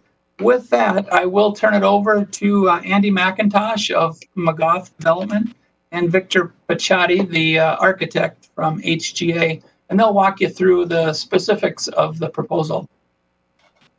Mr. McIntosh and Mr. Paciotti, welcome to both of you. Good to see you both again. Thank you. We're glad to be here tonight. Thank you for having us. Victor is sharing his screen. I'm going to give as brief of an intro as I can. We've got a fair amount of history here, and I want to make sure we share that. And then Victor is going to walk through an abbreviated version of the slide deck that was included in your sketch plan packet. We've also got, beyond Victor, we've got Tom Lincoln from Kimley Horn on the line. He's part of our civil engineering team, and we've got other team members from HGA, Kimley Horn, Cushman Wakefield, and McGough that have participated in the process to date. Both Olympus and Wildermere, two of the ownership entities, are both corporate residents of the site. They each have their office in one of the existing office towers on the site. We're happy to finally be at this point in the process. This team has been engaging internally on this iteration of the site redevelopment for over a year and a half, engaging with city staff for nearly a year, and engaging with the neighbors over the past few months. In addition, the ownership group, with previous partners, has been studying this site for the better part of a decade and consistently since the previous 2016 and 17 entitlement. We think we have a good understanding of the site, both its limitations and its opportunities. We're here to present a sketch plan for the Southdale Office Center property and are looking forward to an open-minded discussion and getting this body's feedback as we continue to define this concept level project. This is an important site within the city of Edina. Victor's got it up on the screen right now. One, there is a special opportunity to transform a 1970s era office park into a vibrant, forward-looking, mixed-use, amenity-rich site. Two, we can enhance the existing office and corporate center with a market-driven solution. Three, we have an opportunity to create a northern gateway to France Avenue and the Greater Southdale District. Four, incorporate the ideals of the Greater Southdale District Plan, such as breaking up a superblock, increasing connections to city amenities and neighboring sites, and improving the pedestrian experience. Five, solve some existing stormwater issues and incorporate sustainable planning and design into our development. And six, introduce some potential municipal infrastructure and amenities into a part of Edina that has identified that need. Before Victor reviews our plan, we don't pretend to have the perfect plan here. If this was an easy redevelopment, it would have happened many years ago. This is a large, complex, difficult site to redevelop. We have put together an impressive team of urban design professionals that have wrestled and continue to wrestle with finding the balance of the district design principles and the realities of the economic and market constraints. We fully expect this project to continue to evolve and improve as other perspectives and opportunities are considered. We acknowledge some of the challenges that Kerry and his staff have identified in the report.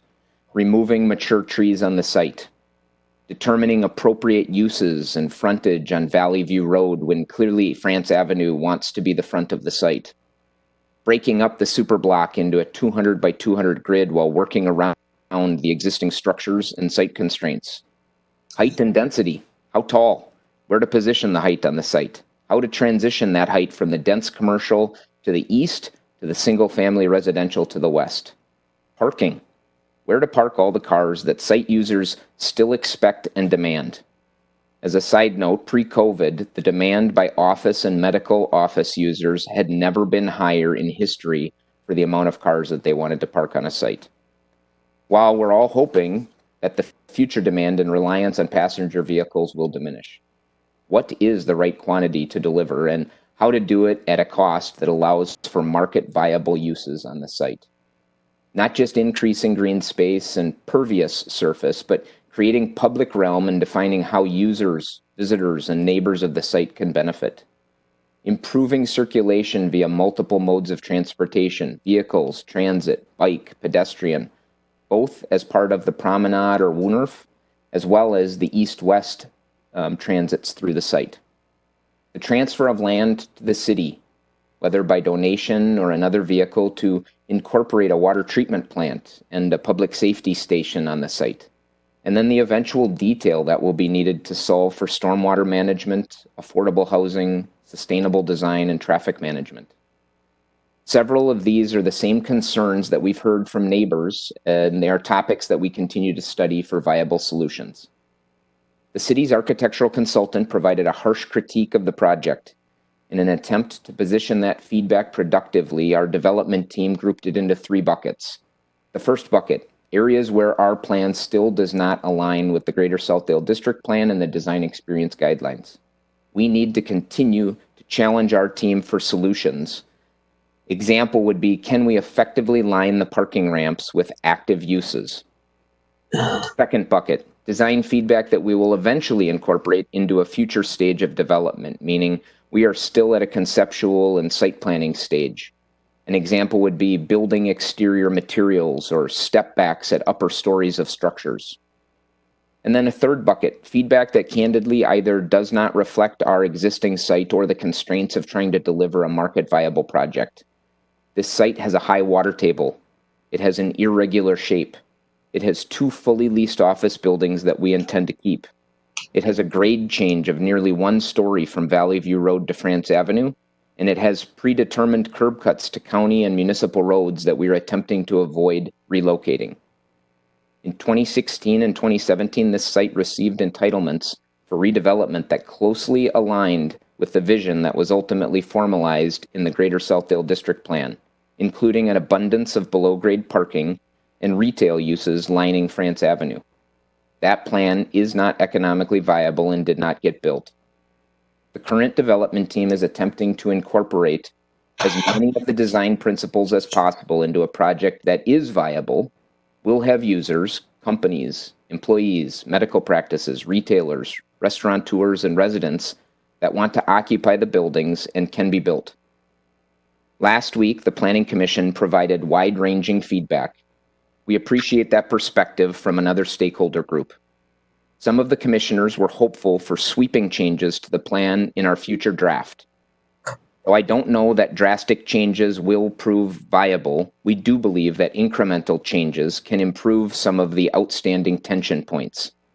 I won't touch on all of them here, but a few to include: public realm, how to enhance it, how to make it a bigger signature piece of the project and where to position it.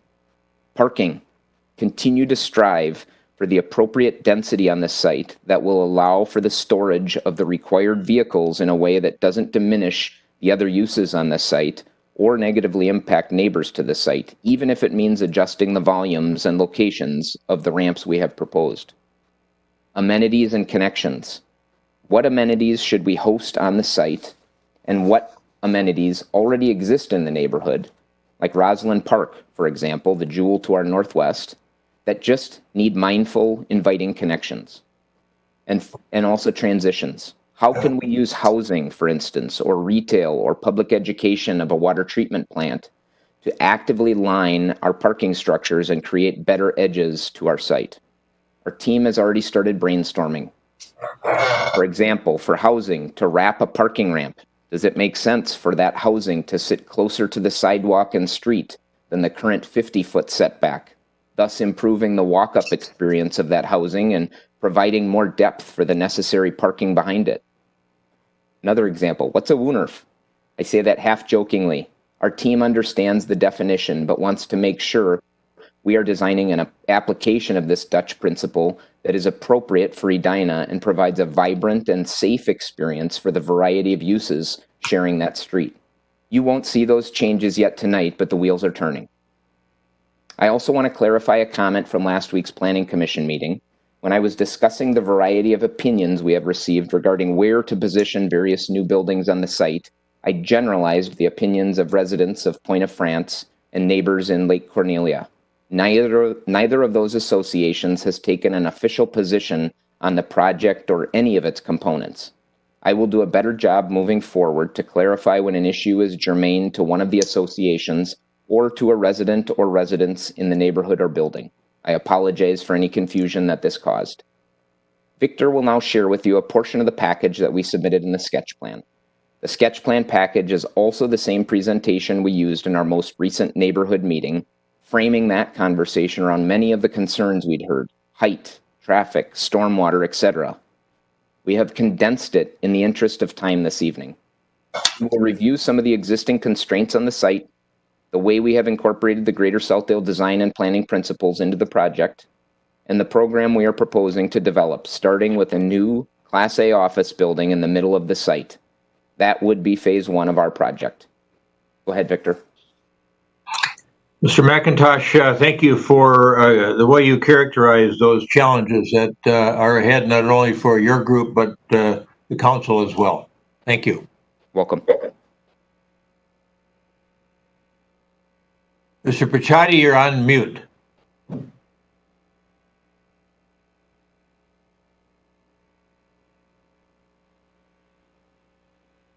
Can you all hear me now? We can hear you. Yep. We want to be able to enjoy your pearls of wisdom. So good not to try to guess what you're saying. Oh,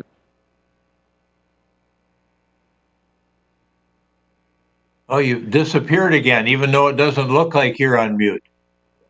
Okay, I'm sorry. I'm playing some tag between my mobile phone here and my computer. I trust you can hear me again? We can. Thank you. Thank you. Oh, it's good to be with you all again. I was saying that it's always a better pleasure to be with you all in person, but this forum is what we have to do these days. So thank you for reviewing our clients and our applicants' sketch plan review this evening.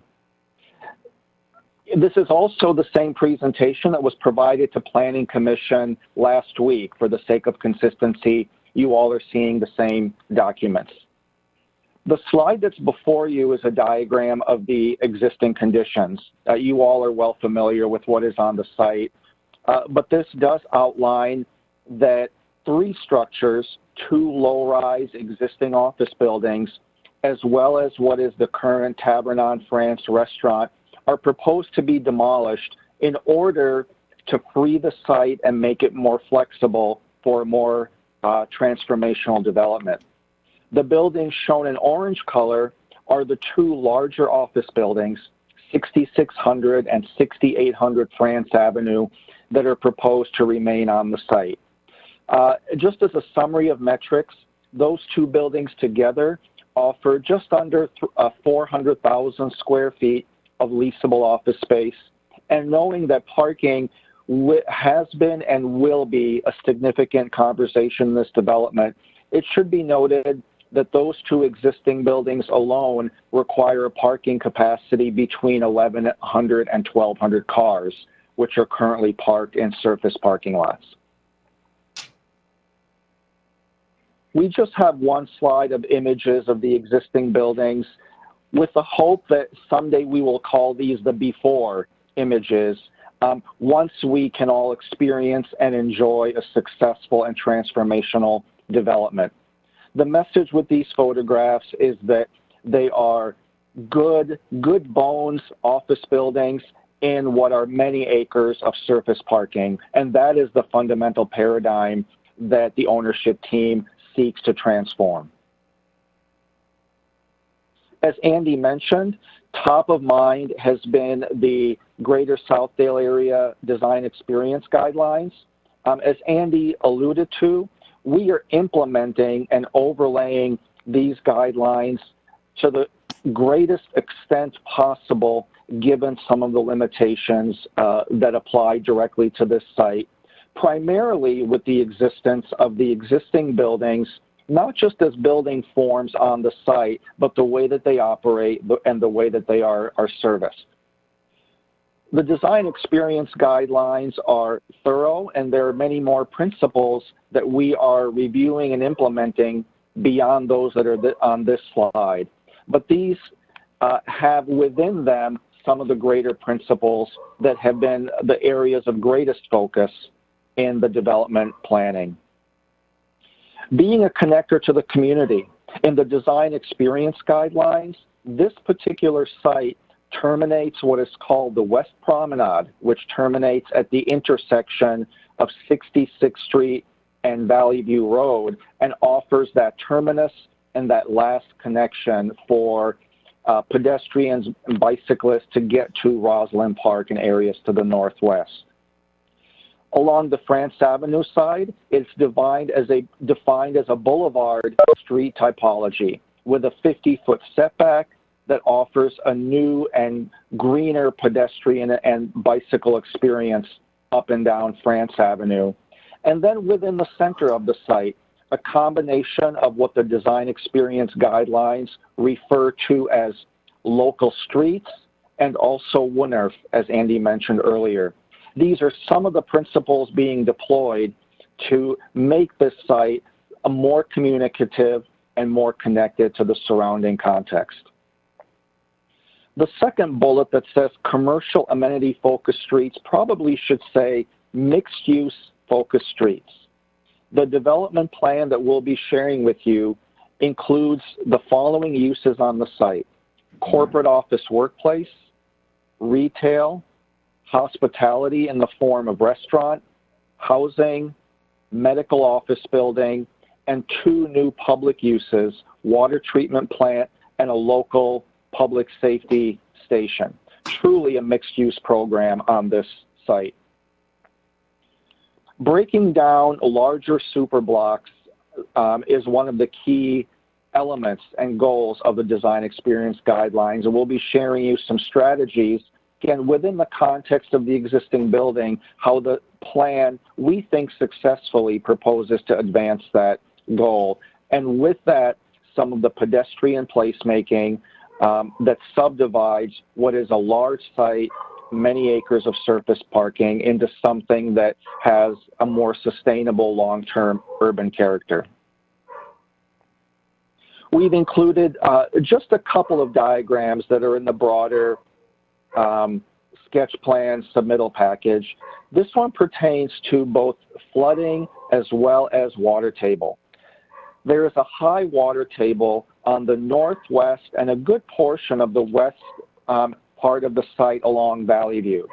The significance of this is that it inhibits the amount of below-grade construction that can happen. Otherwise, it would trigger really significant expense in the air form of waterproofing, dewatering, and other strategies. Some of the blue areas show what is a well-understood flooding in and around the site and the adjacent neighborhood. The plan includes substantial improvements in stormwater management that are intended to more sustainably manage stormwater on the site, which will in turn have a positive effect on some of the water management issues on Valley View that affects the adjacent Cornelia neighborhood.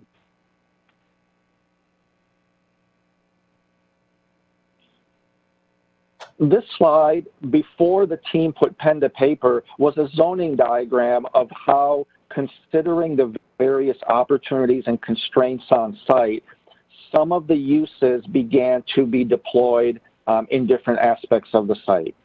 Along the western edge, along Valley View, Those are the lower portions of the site elevationally, in particular the southwest portion of Valley View.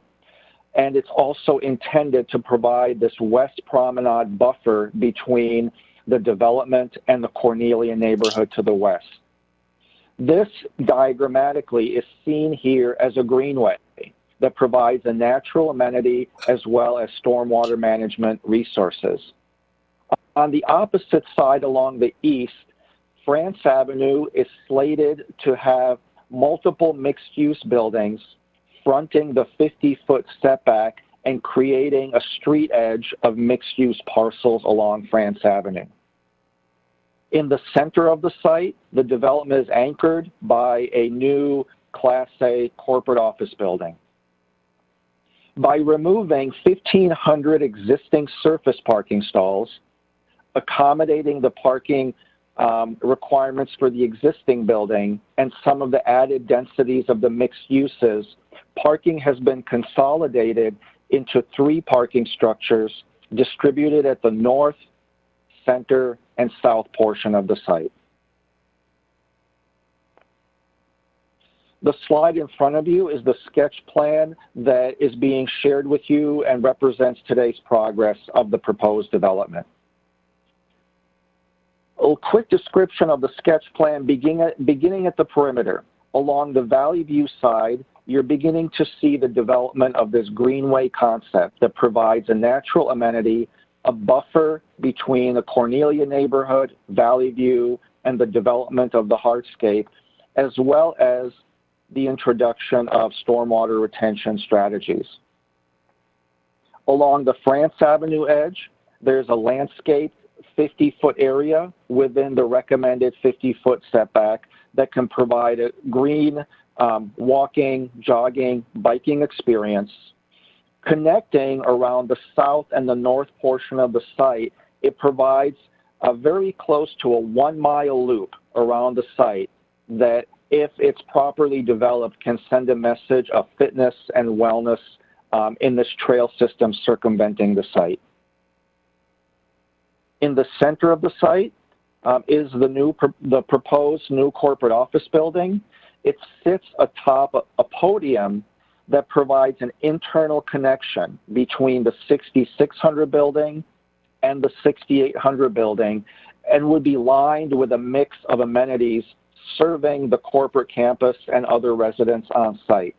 These would include dining areas, coffee, conferencing center, and fitness center. On the north side of the site, it's anchored at the northeast corner by a new housing development and a parking structure here at the northwest corner. It should be noted the parking structure capacity primarily serves the corporate office users. The current plan provides parking for the housing development below the housing project and up to the edge of the parking structure below grade. The south side of the site is anchored by a medical office building. And in a couple slides, I'll share more about the massing and the height of each of these structures. Anchored by a medical office building connected to a parking structure serving the south portion of the site. There is a water treatment plant shown integrated into the parking structure in this location, and a public safety building feeding out onto Valley View Road along the western edge of the site. There's a north-south spine approximately midway between, or 1/3 way between the east side and the west side of the site. This is still being developed. There's been a lot of discussion with neighborhood groups as well as Planning Commission and staff about the nature of this, what we're calling a boulevard. Is it a local street? Is it a WNRF? Those are things that continue to be developed. It is intended to be a low-speed boulevard that does accommodate vehicular traffic and provides a small complement of surface parking needed to provide handicapped access stalls, as well as a complement of visitor parking for quick visits to any of the amenities on site. This is a summary of some of the high-level metrics of the site. The new office building is approximately 275,000 square feet, 85,000 of medical office building, a unit count of 210 apartments, 2 structures that together provide 25,000 square feet of retail and restaurant space. This is a 3-dimensional view looking from the southeast at the proposed development. The medical office building is here in the foreground at 4 stories. This south parking structure is a 5-level parking structure. 2 retail restaurant locations at 1 story, 24 feet tall. This is a 10-story new corporate office Class A building and the single-story podium that lies below it. This is a 13-story residential housing project. There is a 4-story parking structure at the northwest and a 5-story parking structure to the west of the new corporate office building. This provides the same metrics, but with the associated heights. The takeaway from this slide is that not all stories are equal, as you know. The floor-to-floor heights in a corporate office building will be taller, so at 10 stories, this center structure would be the tallest of the proposed development at 164 feet. In contrast, the 13-story housing project would be 146 feet because of the lower floor-to-floor. This is a view favoring the west side of the site, looking from the northwest. Here you can see the 13-story residential building in the foreground with a low-rise wing paralleling 66th Street. This is a typo, it ought to say 66, connected to the 4-story parking structure. The public safety building is located here with access directly onto Valley View.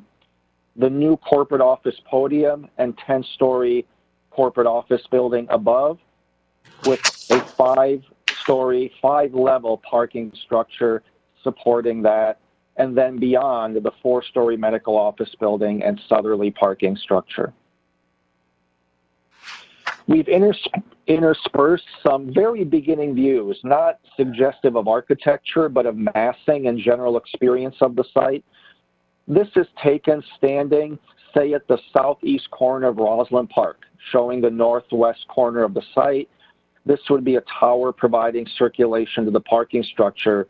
That capacity could help support events and programming at Roslyn Park. And this is looking south along Valley View Road. The development team is sensitive to the expression of parking structures along the site. So we have been reviewing numerous strategies for cladding parking structures in areas where they may not be clad by building programming. And these are just some examples of strategies we've been looking at. The one goal has been to not increase impervious area on the site, although there's greater density being provided. This illustration shows that currently the existing site is 27.4% pervious, and we were making a slight improvement on the porosity of the site in the proposed plan. There will be a variety of stormwater management strategies deployed, including surface infiltration ponds, below-grade stormwater storage, and more localized rain gardens.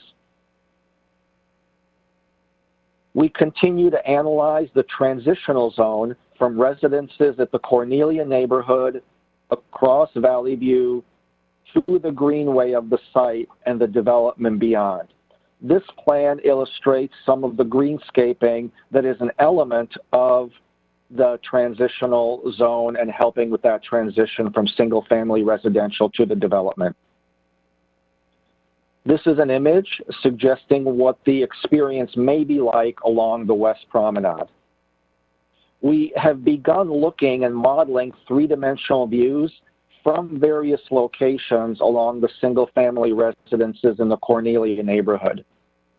While the majority of the development is obscured by the trees along the eastern part of those parcels, they're deciduous trees, so there would be a view of the development in the wintertime. The white line work here illustrates the location and massing of the proposed development if the tree cover was not present.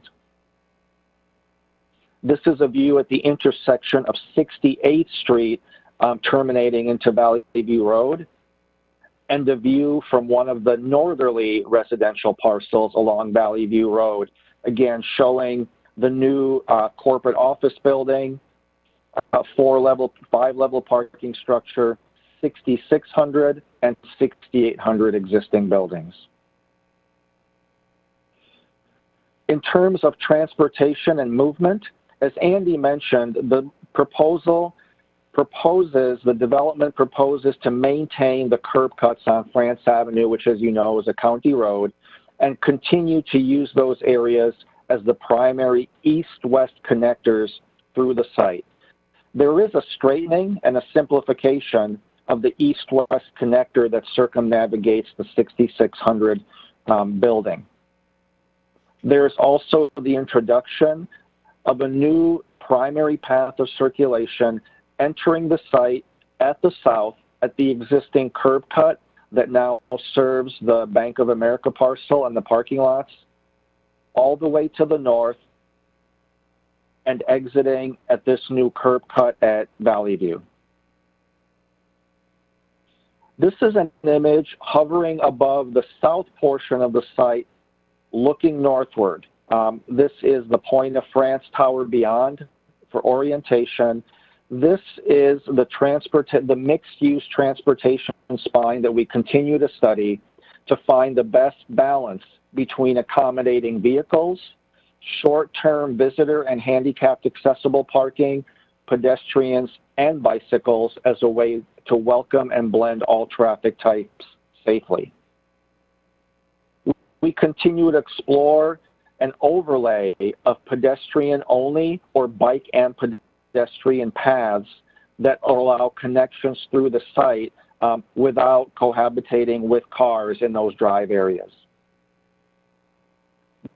This is the site plan that you all saw earlier. It's the last slide that we've taken from our presentation this evening.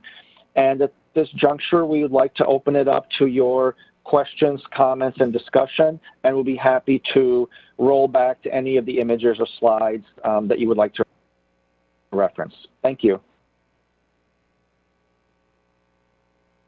Thank you, Mr. Prashadi. Member Anderson, do you want to lead us off this evening? Yes, of course. Thank you very much. I've got a lot of questions, but I first want to mention to both of you that you've done a quite outstanding job of community outreach. I think everybody in the council has received letters, communications of one type or the other. But I've been often told that your willingness to address questions from the community, talk to them and explain was appreciated. Now, not everybody agrees with what you're proposing, but they were very complimentary of that, and I want to make sure that you know that and pass that on to you.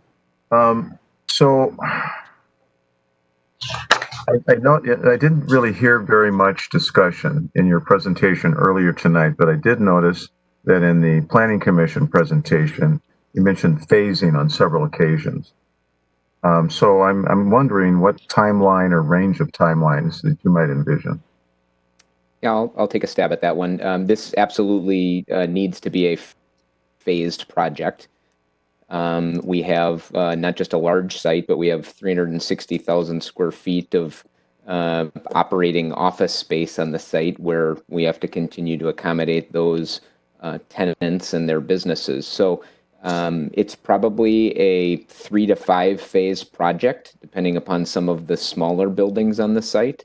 But in general, phase 1 would be the center of the site and would focus on adding the new office building to the project.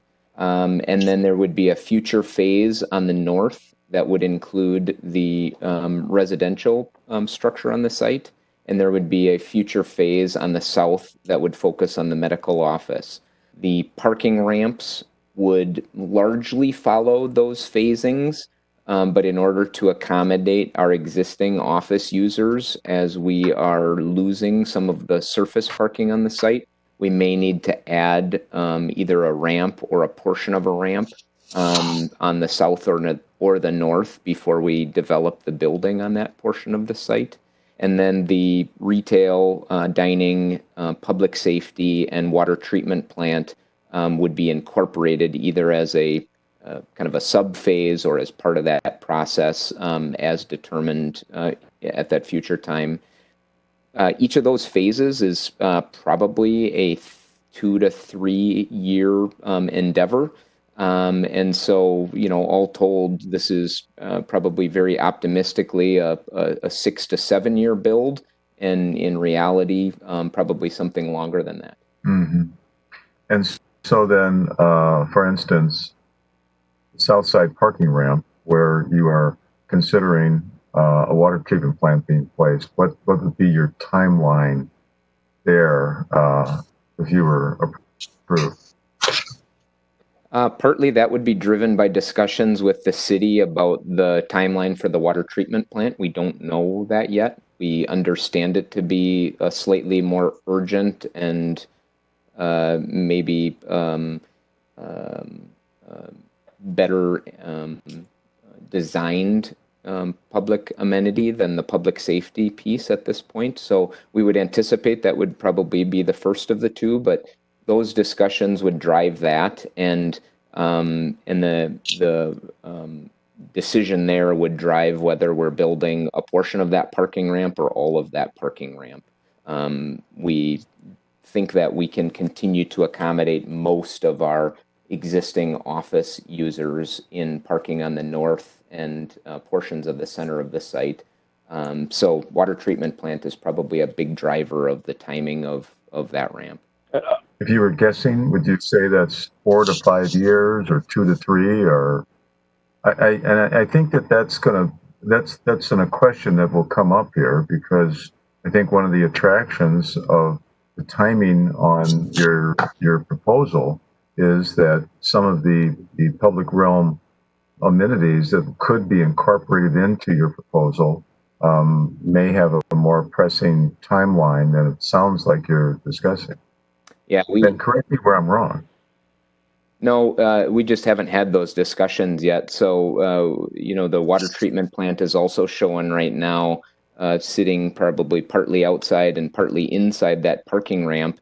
And that's a decision that would need to be determined too. Is that an appendage of the ramp, in which case it could be built prior to the ramp, or is it completely incorporated into the ramp, in which case we would build a portion of the ramp at the same time?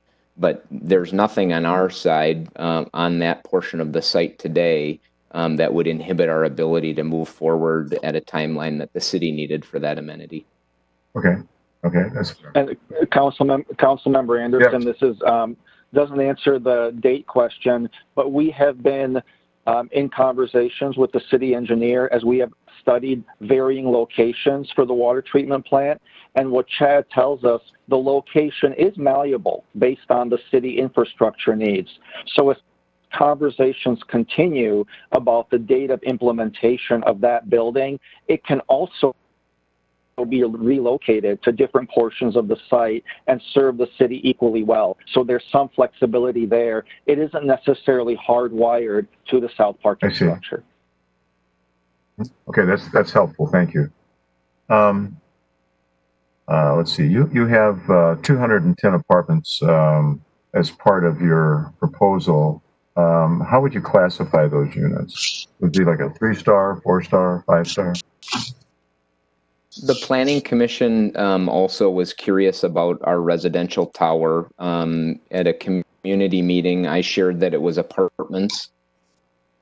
We've since gone back to say it's just residential. I don't know that we've decided whether they would be owned units or rented units.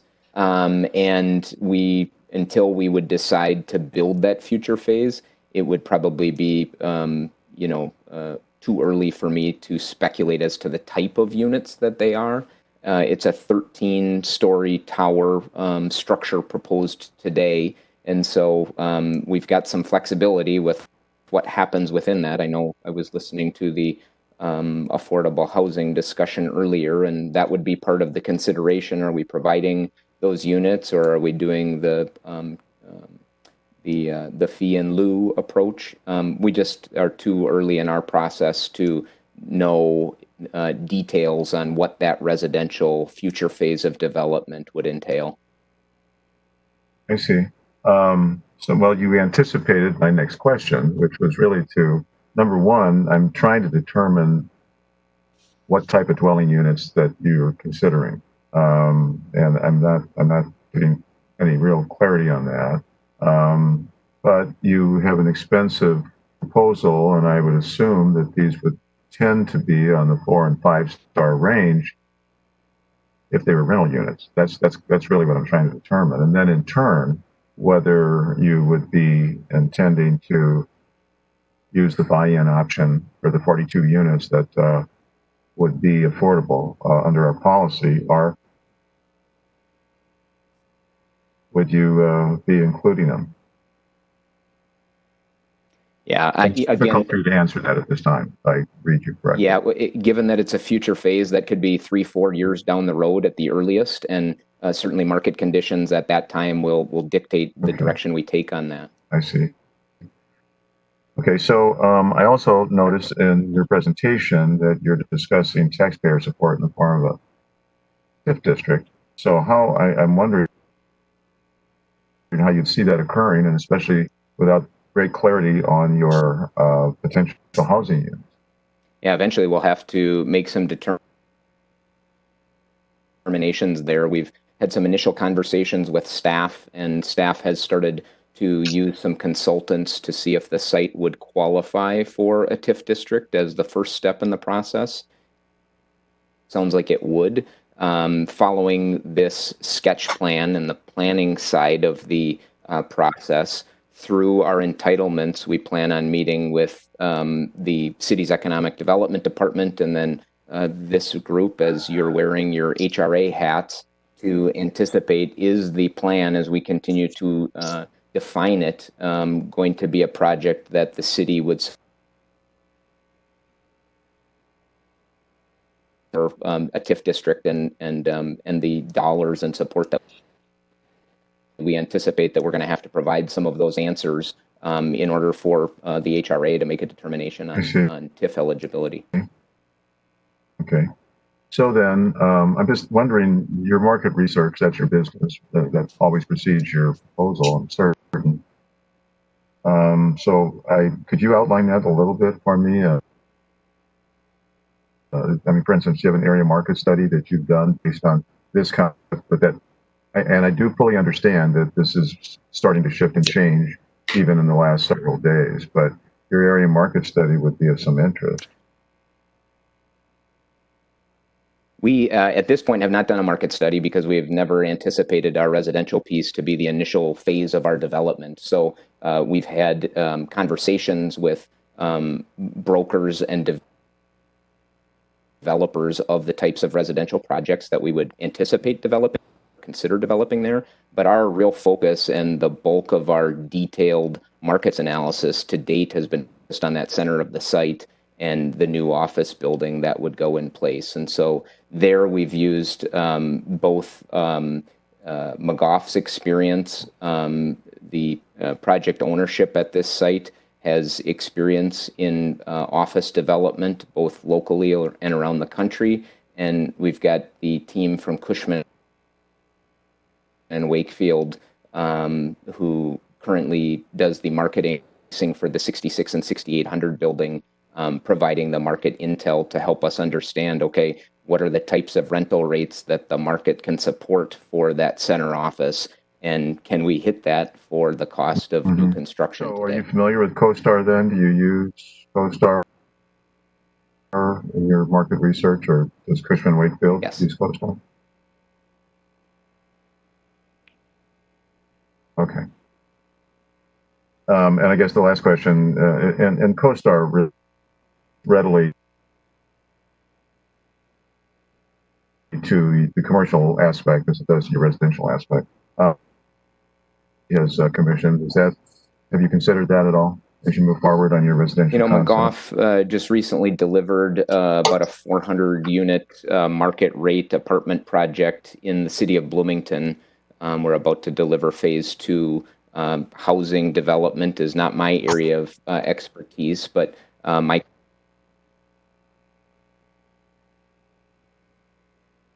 colleague Dave Higgins has used Maxfield Research, and we have not, or I have not, dug into the City of Edina's commissioned report yet, but I would anticipate that Maxfield would be one of the resources that we would lean on as we were trying to understand what what the market is willing to bear in the City of Edina for that future residential development. And they do area market studies as well. So, okay. Well, those are the questions I have, and it feels as if we'll come back around on comments as we go forward. But thank you very much for your answers. Yeah, thank you. Thank you, Member Anderson. Member Staunton.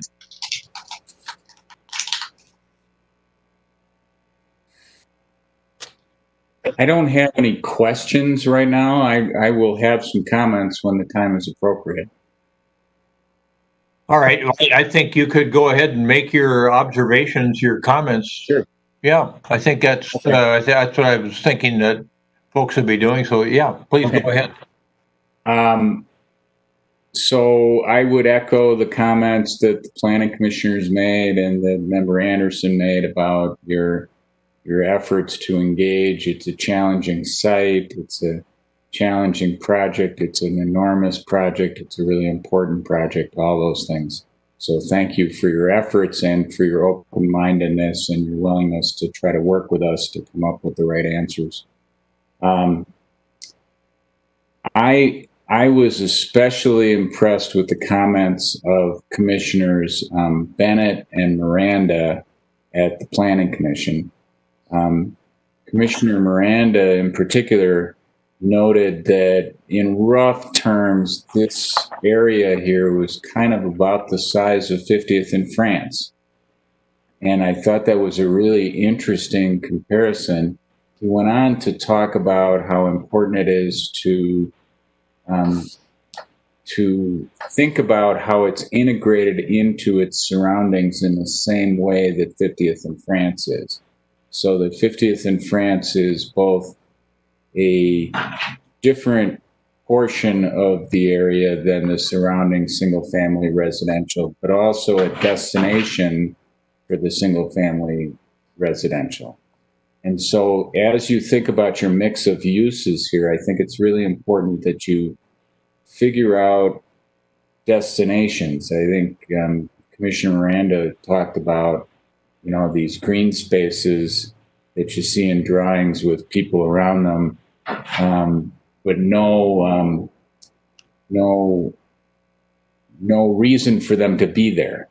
And so you have to think, if you're going to create these green spaces, about reasons to be there. So that's one kind of notion in a big picture sense. The bigger picture notion for me is I wouldn't get too wedded to the Woonorf that was there before, because I think that Valley View Road can function as the northern end of the Western Promenade. And if you look at Valley View Road, I think at its narrowest, I think it's maybe 120 feet between private property lines, and at its widest, much wider than that. And I don't know that I'm pretty convinced we don't need 2 lanes of traffic in either direction. And so I would really encourage you to think about liner housing along there and to look in the design experience guidelines for that room typology of the Western Promenade. Now, in some places, the Western Promenade contemplates that you would have a 60-foot building up against one side of it and then a low-rise or 35-foot townhome kind of development on the other side. I think this is the kind of place where you could do townhomes on both sides. Now, maybe you're not doing it on the western side of the street, but I think lining those parking ramps and in some way along that boulevard is going to create exactly the kind of western promenade that we're looking for, and invites then the mirror image on the other side. And it also then creates a transition for the neighborhood coming forward. There was a picture, I think it was the second slide of your presentation, that just really beautifully captures how that whole Cornelia neighborhood to the west is right there. And what you have to figure out is how can you invite them into this development so that they don't. I think Larry Olson, who's a transportation commissioner in our transportation commission and lives in that neighborhood, made a great point in a letter that he circulated, talking about if you're going to come down 68th Street from that neighborhood, you don't want to have to walk all the way around the edges. And I know at the Planning Commission, you talked about having a mile-long walking path around the whole perimeter. But people are going to want to be able to have some porosity in how they get to the other side. And then when you are mixing, when you're considering so that's the Valley View Road. And I just think it's such a, this was a topic that I really pushed on with the previous development, and I was very disappointed that it felt like it was just kind of a halfway effort to try to address Valley View. And I think Valley View is a huge opportunity for making the right transition and creating the right character. And adding, we've talked about our housing inventory. You noticed earlier in the meeting, we started having that conversation. This is an opportunity to find some of that. And I don't know about what the market surveys will say, but I know that anecdotally, I hear people talking about the desire for townhomes and that kind of living. And this seems like an ideal location for that kind of thing. And then you address the whole kind of masking the parking ramps and the like. So back to the boulevard, which it looks like, from seeing this drawing that's in front of us now, it kind of looks like you're still trying to figure out what to do with the Woonarf. And the Woonarf was their signature element that really tied things together. And I think you just need to think about a different way of doing that, it doesn't have to be a Woonarf. It doesn't have to be, and I think Member Fisher will probably talk about this as well. I had a conversation with him, and he had some interesting ideas about what to do with the retail on the front, the one-story retail along France. But I think a signal on that front side could really be the destination that starts to draw people from Point of France, from the neighborhood to the west, et cetera, that ties things together and creates the kinds of things that people want to experience there, which could be some outdoor space, but it could also be restaurants. It could be those kinds of things. It is, I admit, difficult in the times we're in now to capture what will be the experience that people are looking for as a gathering place when we're in the middle of this very challenging time. So I won't go on much further than that. Those are the really big picture. Oh, the last piece is just the dividing the blocks piece. I think you need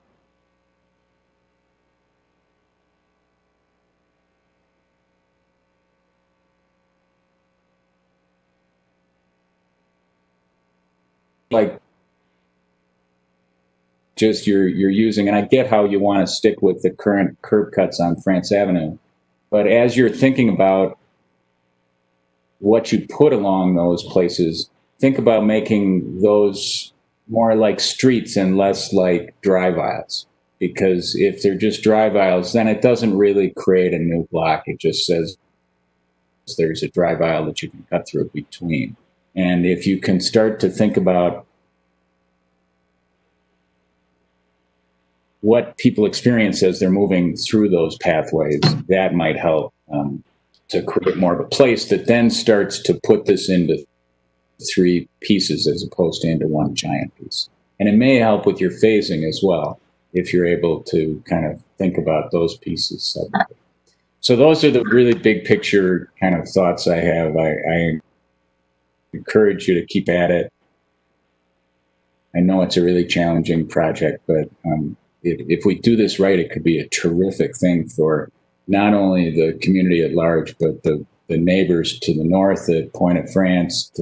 The park is such a great resource that's near there, and then the whole neighborhood to the west as well.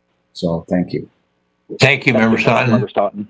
Member Anderson, you had your hand in the air. You found something else you forgot to ask about? Not that I forgot to ask, but if we're gonna, I mean, I could complete here very easily or come back. I just. Oh, sure, go ahead. Finish your thoughts. Yeah, okay. Had suggestions about things you'd like to see. Yeah, thank you. Just that, the Planning Commission offered a lot of very direct feedback on the sketch plan. And I think that much of the feedback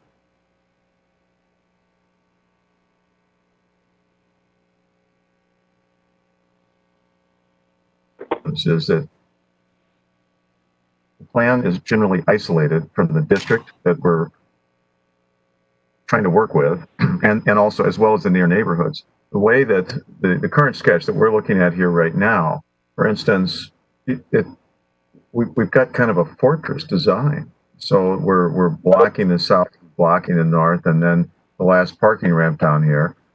Given that the greenways are here, but it kind of blocks off from the neighborhoods and from the north and south. So that it becomes more isolated, and in turn, the design tends to be self-serving. It turns into itself, with the exception of France Avenue. So when the guidelines suggest a human experience, then of course that's what we seek here, and the end result of that is that your plan, in order to reflect the guidelines, you'll have to find a way. And I understand that you have two very solid buildings here, and it has to be part of your planning to maintain them. But in turn, it appears that because you're working around them and trying to add to them, that creates the design challenges on site. And so it becomes very difficult to maintain the design experience guidelines. The suggestion that I would have on France is the design guidelines call for a 60-foot podium, which creates a transition moving, in this case, east to west. And I noticed that the retail, as well as the medical building, is all much lower than that. And my sense is that some of your density questions could be answered by taking advantage of the 60-foot podium concept that can be introduced. If so, and by incorporating much of your retail into that building as kind of an attraction, a way to attract the locals as well as people who live here, because you could create an entry on either side, east or west, into a retail restaurant milieu, if you will, by using that 60 feet. I just don't think you're taking advantage in this design of that opportunity. So maybe that can be helpful to you. And then the parking challenge. And I listened to you very carefully, and I understand what you're up against, because you are using accepted formulas of parking as it relates to the marketability of the building and the tenants that you hope to attract there. 4 per thousand for commercial, 5 per thousand for medical, and 1 per bedroom. So it's challenging at best, given your parking demand. So I think in time, you have to figure out, and I'm not certain that you would be willing, and I wasn't clear on the fact at all by your comments to the Planning Commission, that you would be willing to try to figure out a parking alternative. And it would be very difficult to do. But I do think that begins, your density drives the need for parking, and the parking then becomes a problem. So I just think that at the base of this, density is a significant issue. And so if you can use the east side of your proposed project more effectively, then I think you'd be miles ahead. These are just suggestions. And I do have, if you'd like to see it at some time, CoStar's most recent, dated July 23rd, their submarket multi-housing report for Edina.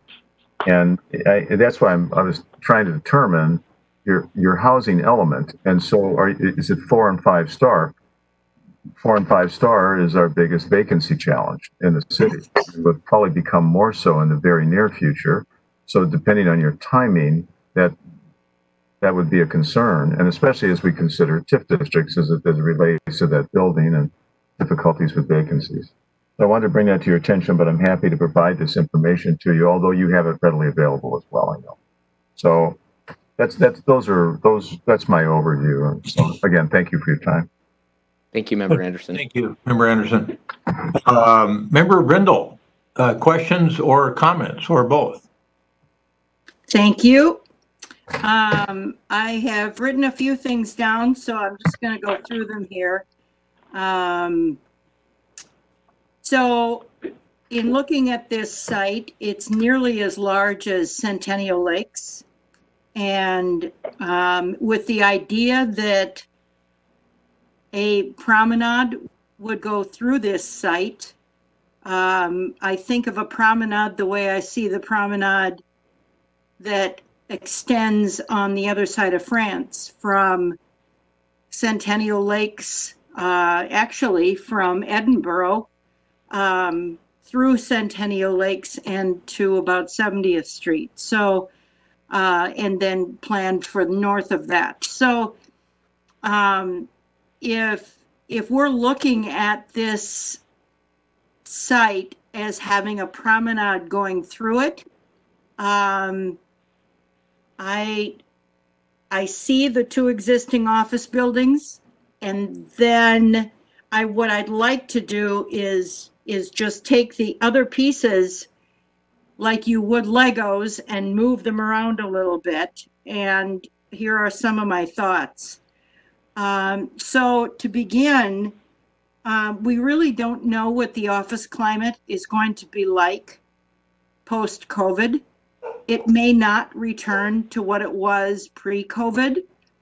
So to the degree that you have a 10-story office building of premium office space, what are you planning there? I don't know if any of us would know what you're planning there and what that space is going to need to provide, or whether that amount of space is going to be greater than is needed with the number of people continuing to work remotely and virtually.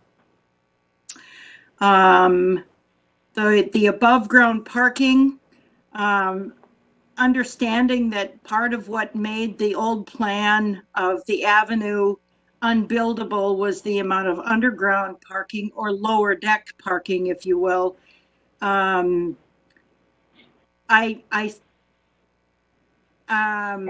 sorry to see that went away, because I think the accessibility and the porosity, to use that word, of this site is improved when parking, at least some of it, is hidden below. Does it make sense? So I'm looking at residential on the north and medical on the south. So would it make sense to locate residential closer to shopping and restaurant, and such as the Galleria and Byerly's, and put medical office on the north closer to the medical complex of the Southdale office building and Twin Cities Orthopedic and the hospital? So I'm wondering if those two sites, if those two uses should be reconsidered to organize the site a little bit more kind of magnetically to what is more to the north and more to the south. Let's see. And then I appreciate public parking to serve Roslyn Park.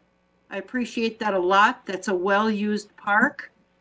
And there are some big events that occur that utilize the trails at Roslyn Park, as well as, of course, the 4th of July fireworks that need parking outside of what's available in the park. So looking at parking for residential, that being the closest to Roslyn, does it make sense to mix public parking with residential? Or does it make more sense to mix public parking with commercial? Site circulation. So there is a slide, and you don't have to go to it, but there's a slide that talks about the site circulation where the pedestrian, the kind of aqua pedestrian routes are all east-west. And I don't see any aqua going north-south. So I'd like to see, and I did see the grid with the brown showing some of the bike and pedestrian, but they really follow, I think they follow the vehicular route more than the sidewalk route. So I'd like to see more pedestrian movement that is dedicated to pedestrian through the site.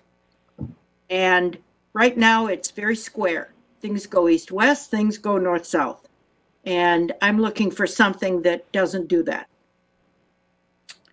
Let's see. So the high water table, I think, gives you opportunity. I think it gives you opportunity for water features. It gives you opportunity for things that, rather than just managing stormwater, using stormwater as a feature on the site.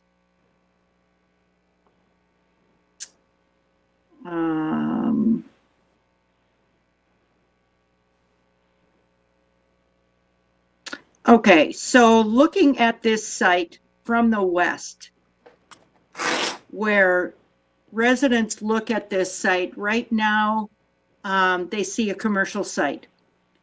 They see a bunch of trees in the middle and in that wooded area. I wonder if, and this I think goes to something Member Staunton was talking about as well, whether mirroring this side of Valley View Road with residential would bring residential to this site. Taking, what is a person who lives to the west? What kind of destination would bring them to this site? Or is this just something they have to get around to get to their destination?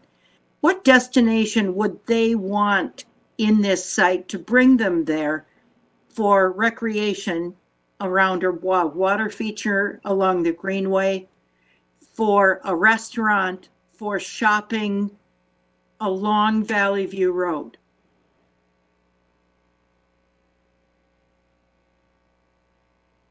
It kind of softens right now. It Greenway, and the Greenway is a great feature, but I think bringing retail and restaurant along the Greenway would help to kind of soften that and frame that in a little bit. We did talk about, in talking about the avenue, we talked about the human scale of a townhome versus the taller scale of an 8 or 10 foot, a story or even 13-story residential building. We need that human scale along that west side. Right now, we have a human scale along the France Avenue side, and I don't think that's where we need the human scale. I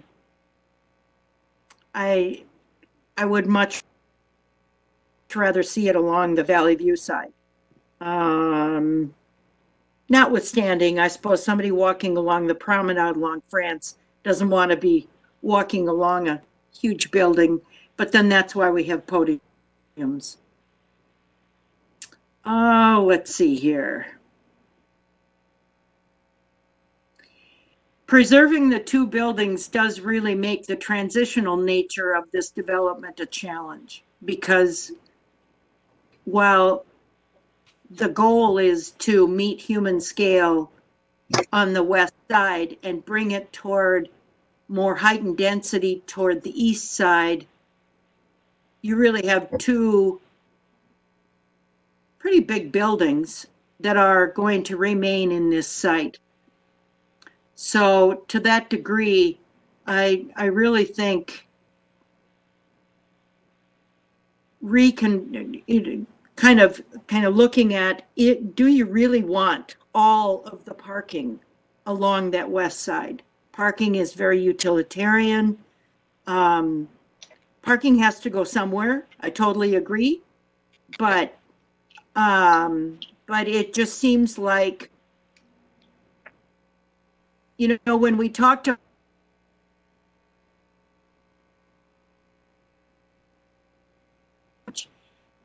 and we tried to make sense of, are we really, when Bloomington looks at us, do we really want the image of just parking? And in this case, when the neighborhood looks at us, at this development, do we really want the image of having it? You've got a greenway at grade level, but do we really want the image of having parking, parking, parking? So that concerns me some. The water treatment plant, if that were to work there, that's fine. I think it's a challenge to incorporate that on the city's schedule and find out when, you know, although, you know, we put a water treatment plant in the bottom level of an existing parking ramp. So I suppose we could do it again. The public safety building, I really wonder if this is the right place for it. You're going out, if there's an emergency and it is to the south, that vehicle is going out, has to turn north and then somehow get itself going south. That just doesn't seem like the right movement for a public safety unit. So I'm not sure that this development is the right site for that fire and ambulance fire station 2. So the way it's configured here, I don't think it'll work real well. So those are my thoughts. But just think about what people do at Centennial Lakes, which is a combination of residential, recreation, and office, and how you could do that here. Thank you very much. Thank you, Member Brindle. Thank you. Member Fisher. So, what's the big idea? I'm going to just pose that question and I'm going to come back to it later. But before I step into this, I just do want to repeat what others have said, and that is to thank you, the development and design team and the ownership team. You're truly, I can tell you're genuinely trying to solve a very difficult problem. And it's a complicated puzzle, and you're trying to include the communities around it, and that's commendable. And clearly, we all have a lot of work to do to figure out the puzzle.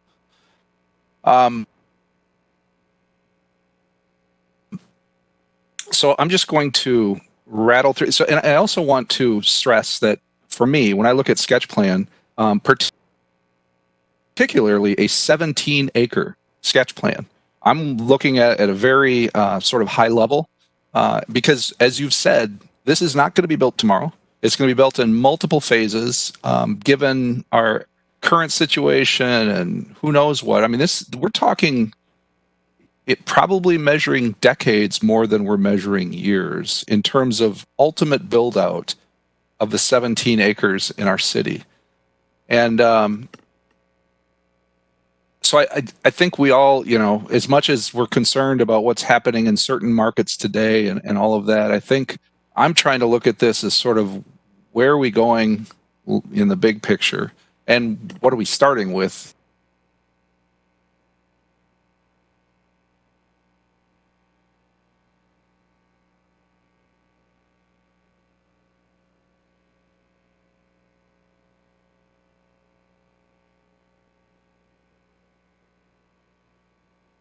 Because that's a lot about what the Southdale area planning talked about. But I think there's, to me, Valley View Road right now is a parkway that no one knows about. I mean, so it's actually a pleasant street, but it's for who? There's nobody that spends time on it, nobody that's looking at it, no one's looking out for it. It's the backyard behind trees of everyone to the west, and it's the service drive for this side.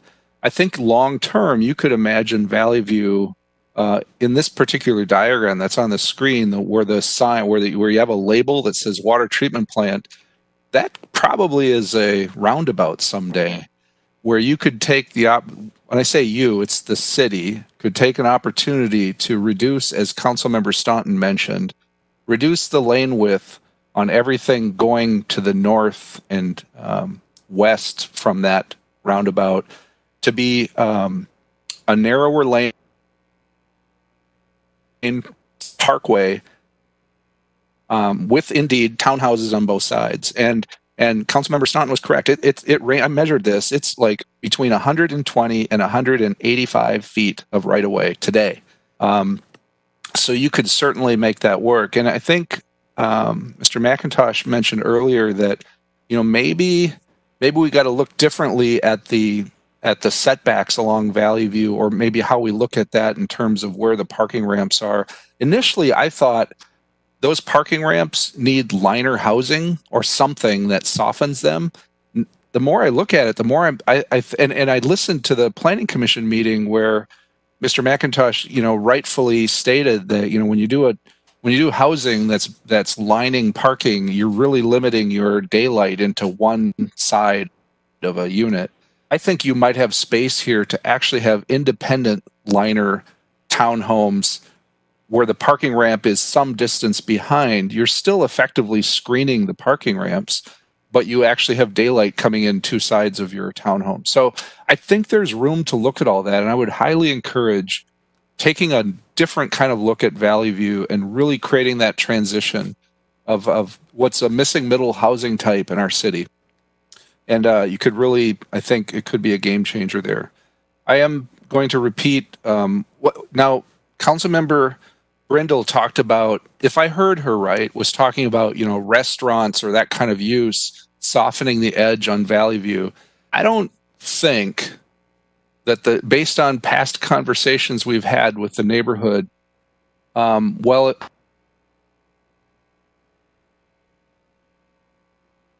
think it might be handy to walk to a restaurant. I think at the end of the smell of garbage, the sound of garbage trucks, and the, you know, maybe the smell of burgers or whatever is not going to be what they're going to want on that side necessarily.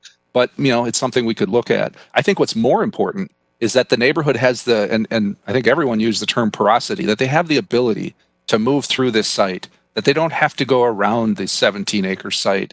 And that, you know, may get a little tricky in the center part, especially as 68th lines up with this site, but I think it's something to really look at. With that said, I actually, as I study the site, I think the locations you've landed on for the key buildings, and even to that extent, the parking structures, are not, it's probably where that stuff needs to be. But again, the struggle I have is where's the big idea? And so if those things are in those places, then it seems like the green space and the connectivity, it's all a bit disconnected in a way. So I'm just going to go to my notes here. I am concerned a little bit about the elimination of the oak grove. I don't know that we can save all of it. I do think the public safety building does not have to be in that location. If it's going to be in this 17 acres, I would tend to want to put it in, for an example, in that north parking garage. You're taking maybe a couple floors of a parking garage and incorporating emergency services at the ground level, which probably goes out to 66th Street at maybe around that opening there. Whatever. I mean, I think there are options for that facility that could work better. I'm actually pretty comfortable with the water treatment plant into a parking ramp. And again, those things, there's a lot of discussion that needs to happen about when or how those need to be built. I would encourage, just in general, when you're doing these parking garages, that you think about flat plate structures to the extent you can, because that could at least give you future options someday when parking maybe, hopefully, is less needed, that these could be converted to other uses. So I think what I want to do now is just talk about the sort of the notion of the big idea. So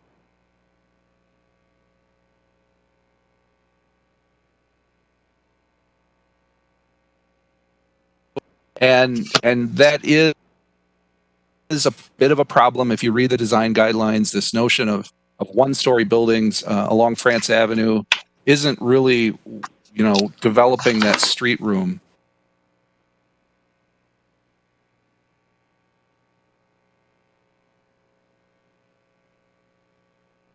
Of a more vibrant podium use, that might work. What I've heard the developers say, as I listen to the Planning Commission, is that there really isn't a market for a lot of retail on the west side of France Avenue, on this part of France Avenue. So you're kind of fighting against this, moving upstream a little bit on that. And so last night, as I was thinking about all of this, I called one of my go-to people when I want to talk creative ideas, and that so it's Michael Schroeder, who's been on our Planning Commission. He co-chaired the Southdale Area Planning Group. I honestly, I think he's one of the really brightest urban design thinkers out there. So naturally, I called him, and I just said, Michael, I need to brainstorm a little bit. And we brought up this diagram, and I think it took him less than 2 minutes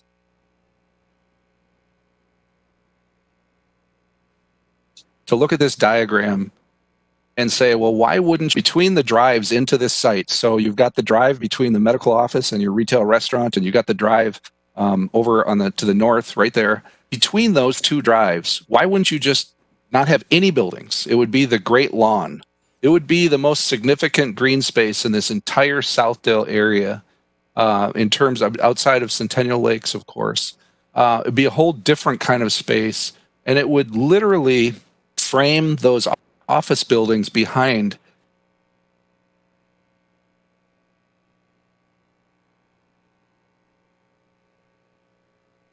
up the new office building, but the existing ones in a way that's never happened. You take all the clutter out and put a beautiful green in front of it. Now you could still have a connection for vehicles, literally a 2-lane drive with some parallel parking, perhaps. You could still have a little parking, but the problem with these one-story buildings is that by their nature, they're away from all of your parking garages. So now you have to put parking all around them. So you're working against yourself in terms of creating a great place. Whereas if you find places for those restaurants in, like if you look at that medical office building, if you had a restaurant in the base of that, now it's already connected to a parking structure, and you don't need all of this surface parking. And I'm not, sitting here thinking I've got the solution. It's an idea, and I think it's a big idea. And a site like this needs that big idea, whatever it is, whether it's this kind of thing or some other kind of thing, something that like Councilmember Brindle was talking about Centennial Lakes. Clearly, there's a big idea with Centennial Lakes. Planner Miranda was talking about 50th in France. There's a big idea around 50th in France. This is a 17-acre site that needs to have its idea that makes it cohesive and makes it someplace people recognize and think about. And I just feel like that's what's missing. And yet, you've got the component parts here. I just think, continuing to develop that in a way that, really ties it together would be meaningful. Thank you. Thank you, Member Fisher. Thank you, Member Fisher, as well. Here's some thoughts from me. I really think that it's quite a challenge here in this environment that we're in, finding harmony with the Southdale principles, guidelines, if you will, and market viability. I'm really sensitive to what you're trying to do. And then when you think about how market conditions, not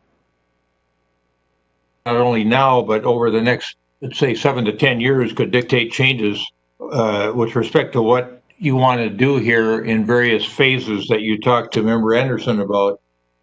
It seems critical that we get the public realm spaces right, and get it right off the bat. And so that you can have some flexibility with the buildings that you want to do, but the public realm space is kind of put in place. And I think that's the point that Member Fisher is getting to, and that is get that big idea out there that is the public realm space and work around that. At Centennial Lakes, we have the promenade. It's become a tremendous asset for development. And I think that whole notion of a singular asset that is a public realm asset that allows private development to spring up around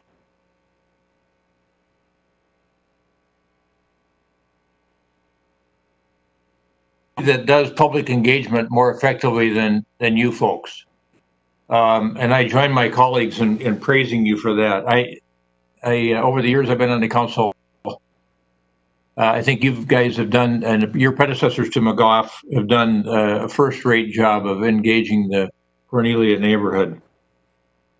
For me, at least at first blush, the 50-foot setback on France is important, but the 50-foot setback, I think would be required on Valley View, is not as important to me. My office is in that 6800 building. That's where I'm sitting right now. I understand what Member Staunton and Member Fisher are saying when they talk about Valley View Road. It doesn't carry, I don't think, nearly the traffic volume that 70th carries, and 70th manages to do it with a single lane in each direction, with a bike lane and parking on each side. It's a little bit trickier because you've got 4 lanes north, and then you're hitting 4 lanes on France. But nonetheless, I think that's something worth thinking about. Could you still create that parkway sort of environment with a median in the middle, but shrink it down to a single lane in each direction, coming off a roundabout, maybe off of Valley View where it heads towards 70th. And I think it's a little bit more difficult to do a roundabout up on 66th and Valley View because of the sheer volume of traffic going through that intersection. But having my office here, I can see the volume on Valley View, and I think that's a possibility. I personally wouldn't be thinking, and this isn't your job anyway, your responsibility, thinking about liner housing on the west side of Valley View. There's beautiful treescape, and there's land banked up over there. There's really a huge berm over there that's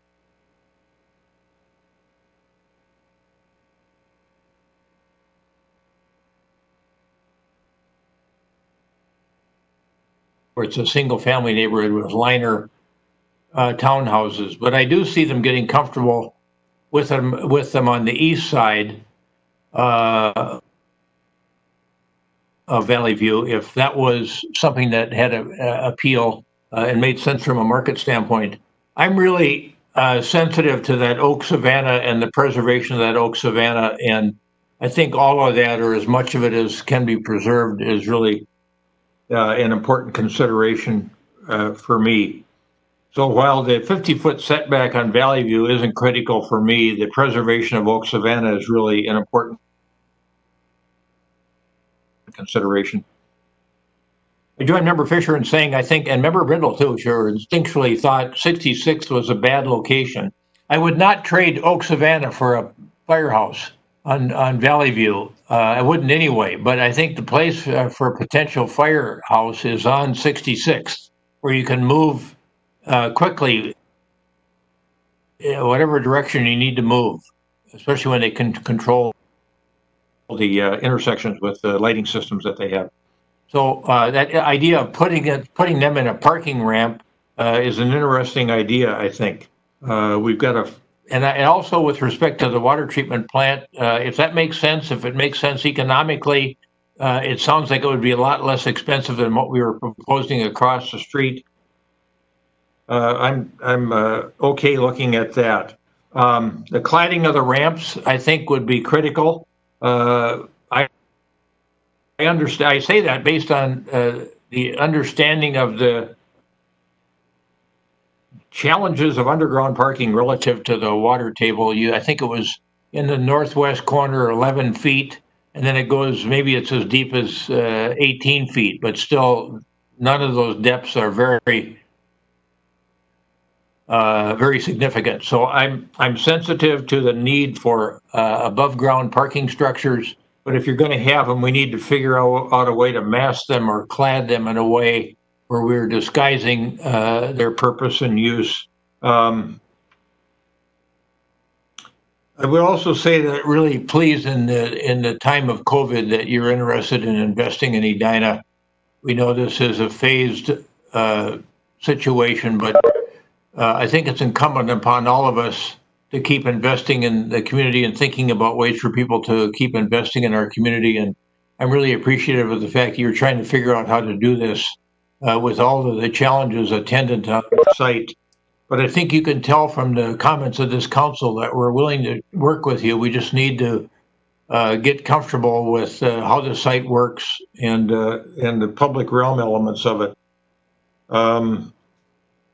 I'm okay with no retail on the site. I think that makes sense.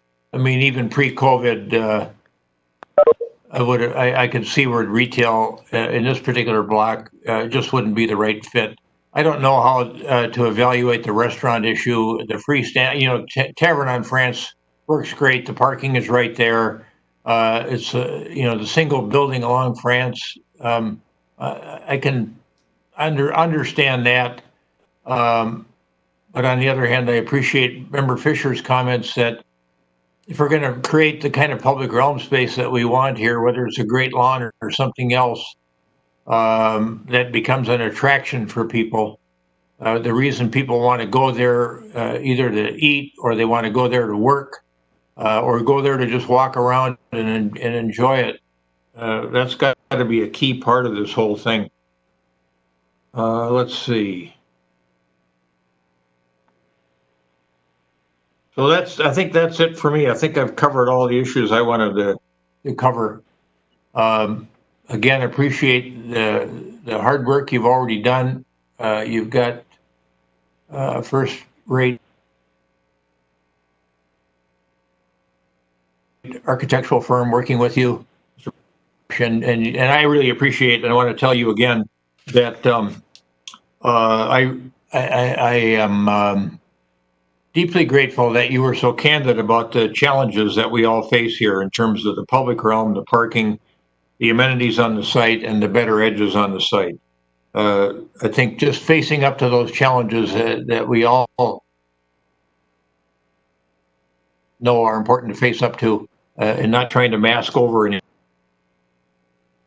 anything is really critical, and it enhances your credibility. It's an important thing. So thank you. All right, I think that's it. Thank you for joining us this evening. We are now moving on to that portion of the agenda.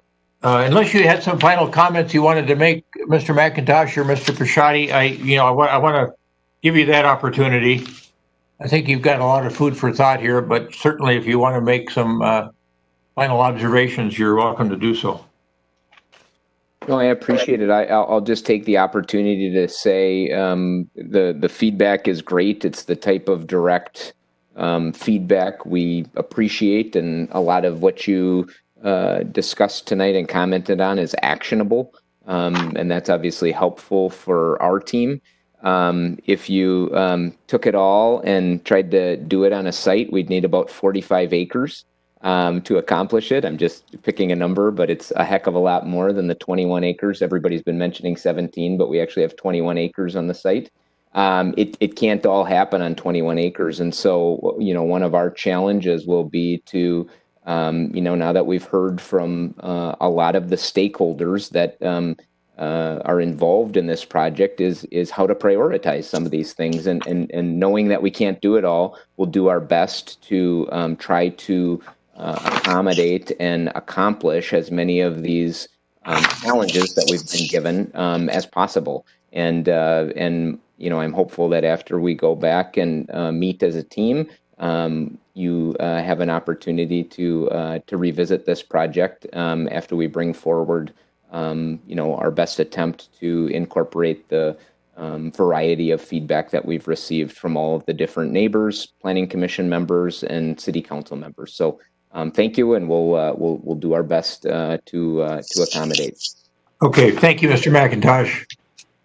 Mr. Prashadi, good to see you too, as well. It's nice to see you, Mr. Mayor and Council. Thank you for your thoughtful comments tonight. Thoughtful, constructive, and what is exciting for a design firm to hear is that there is significant overlap between the comments shared by Council and Planning Commission and the neighborhood groups that we met with. And it's that overlap that we're looking for that'll guide our next iteration in the process. So thank you so much, everybody. Really appreciate your time. Okay, Mr. McIntosh, keep up the good work. Wait to see you next time around. Well, you guys as well. Thank you for burning the midnight oil here. All right. See you soon. Correspondence of petitions. Anything that we did not see earlier in the evening? Nope. You have everything. You have everything. Okay.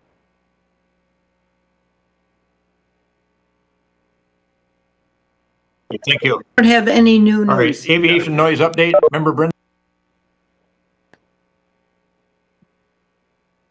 Okay. And yeah, we know fewer Delta's people still are in business, flying. so that's a good thing.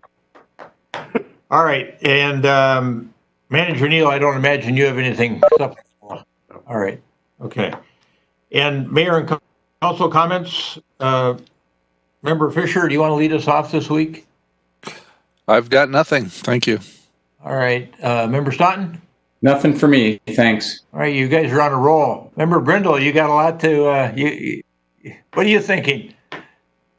I just have one, and that is thank you to residents who take the time to participate and send us their comments. We deal with a lot of in a wide variety of things, and it's nice to know what residents think. And we've got people who are plugged in and communicate well, and it's much appreciated. Thank you. Member Anderson, before I go to you, I want to thank you for covering the walk tomorrow night. Appreciate it. As a matter of fact, I brought a trail guide for tomorrow night. A guy named Fred Schwartz, who opened the bocce ball courts and the putting green over there a long time ago, is going to go ahead and give a little history lecture along the way. So I think that'll be kind of fun for those that join us. Good. Thank you. And anything else you want to add, Member Anderson, for your happy comment? birthday to Member Brindle. We missed that one. So I want to make sure that that's recognized and be willing to lead us in song, but it's late. Not a problem. So thank you. All right. And I have Nothing to add to the good of the order either tonight. Manager Neal, anything you want to talk about? Yes, Oh, I just did very want to quick. ask Manager Neal, would you cover some of the vandalism and other activity we've been seeing here, both in the parks and then a little bit of harassment of people down at 50th and France? Well, I can tell you that it's normal for our vandalism to spike a little bit up in June. It usually corresponds with the end of school and the beginning of summer. That has been that has happened to us in our parks this year. Unfortunately, what has not happened is it hasn't dissipated as we have gotten into August. In fact, it's become more serious, and it's really not so much petty vandalism anymore.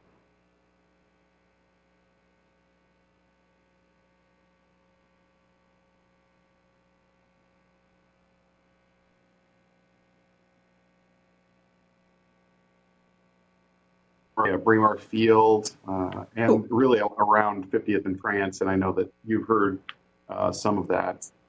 We want you to know, we want you to know, we want the public to know that we're aware of it, and that we're taking some steps through police and through Parks and Rec and other methods to do our best to combat it.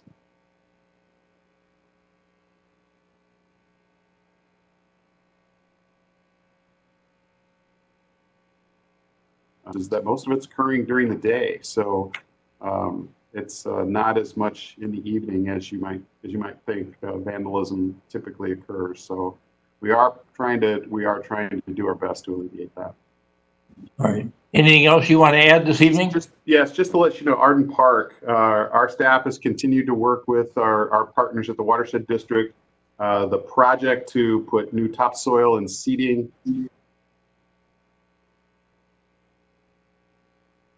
however, is that some of that area will be fenced off. And so while it has not been a good surface to play on, if we're going to grow grass on it, we got to keep people off of it. So people will be noticing that temporary fencing going up here later this week. All right. And what did you say about topsoil? Seeding and new topsoil occurs on August 24th. Okay, good. I had one other question that came up from a lady the other day, was wondering when the 58th Street project was going to be completed. Director Milner, are you still there? I see Chad Milner is maybe still on the call. Yeah. Yep, just heard the comments. So 58th Street is the completion date's the end of October. So they're hoping to pave the west half very soon and complete the concrete and paving on that east half in September, October. Okay. We had some delays. One of the issues this person raised was that, okay, with the amount of dust, it's hard to control that all the time. There's a lot of dirty windows over off of the intersection of 58th and Wooddale, and we may want that have had to put up with, they've cleaned their windows in the spring and expended monies to do it, and now they're just filthy. And same with their awnings, and could that be part of the project some way, somehow? Project cost. Give it some thought. Anything else that caused anybody else to think about things they wanted to visit about? Okay. All right. Is there a motion to adjourn? So moved. Second. Got a motion from Member Brindle, a second from Member Fisher. Adjourn. Any further discussion? Roll call, please, with respect to adjournment. Member Anderson? Aye. Member Brindle? Aye. Member Fisher? Aye. Member Staunton? Aye. Mayor Hovland? Aye. We stand adjourned. Clerk Allison, you were good on your estimates. You had us pegged to finish at 10:35, and it's 10:14. Pretty cool. Thank you.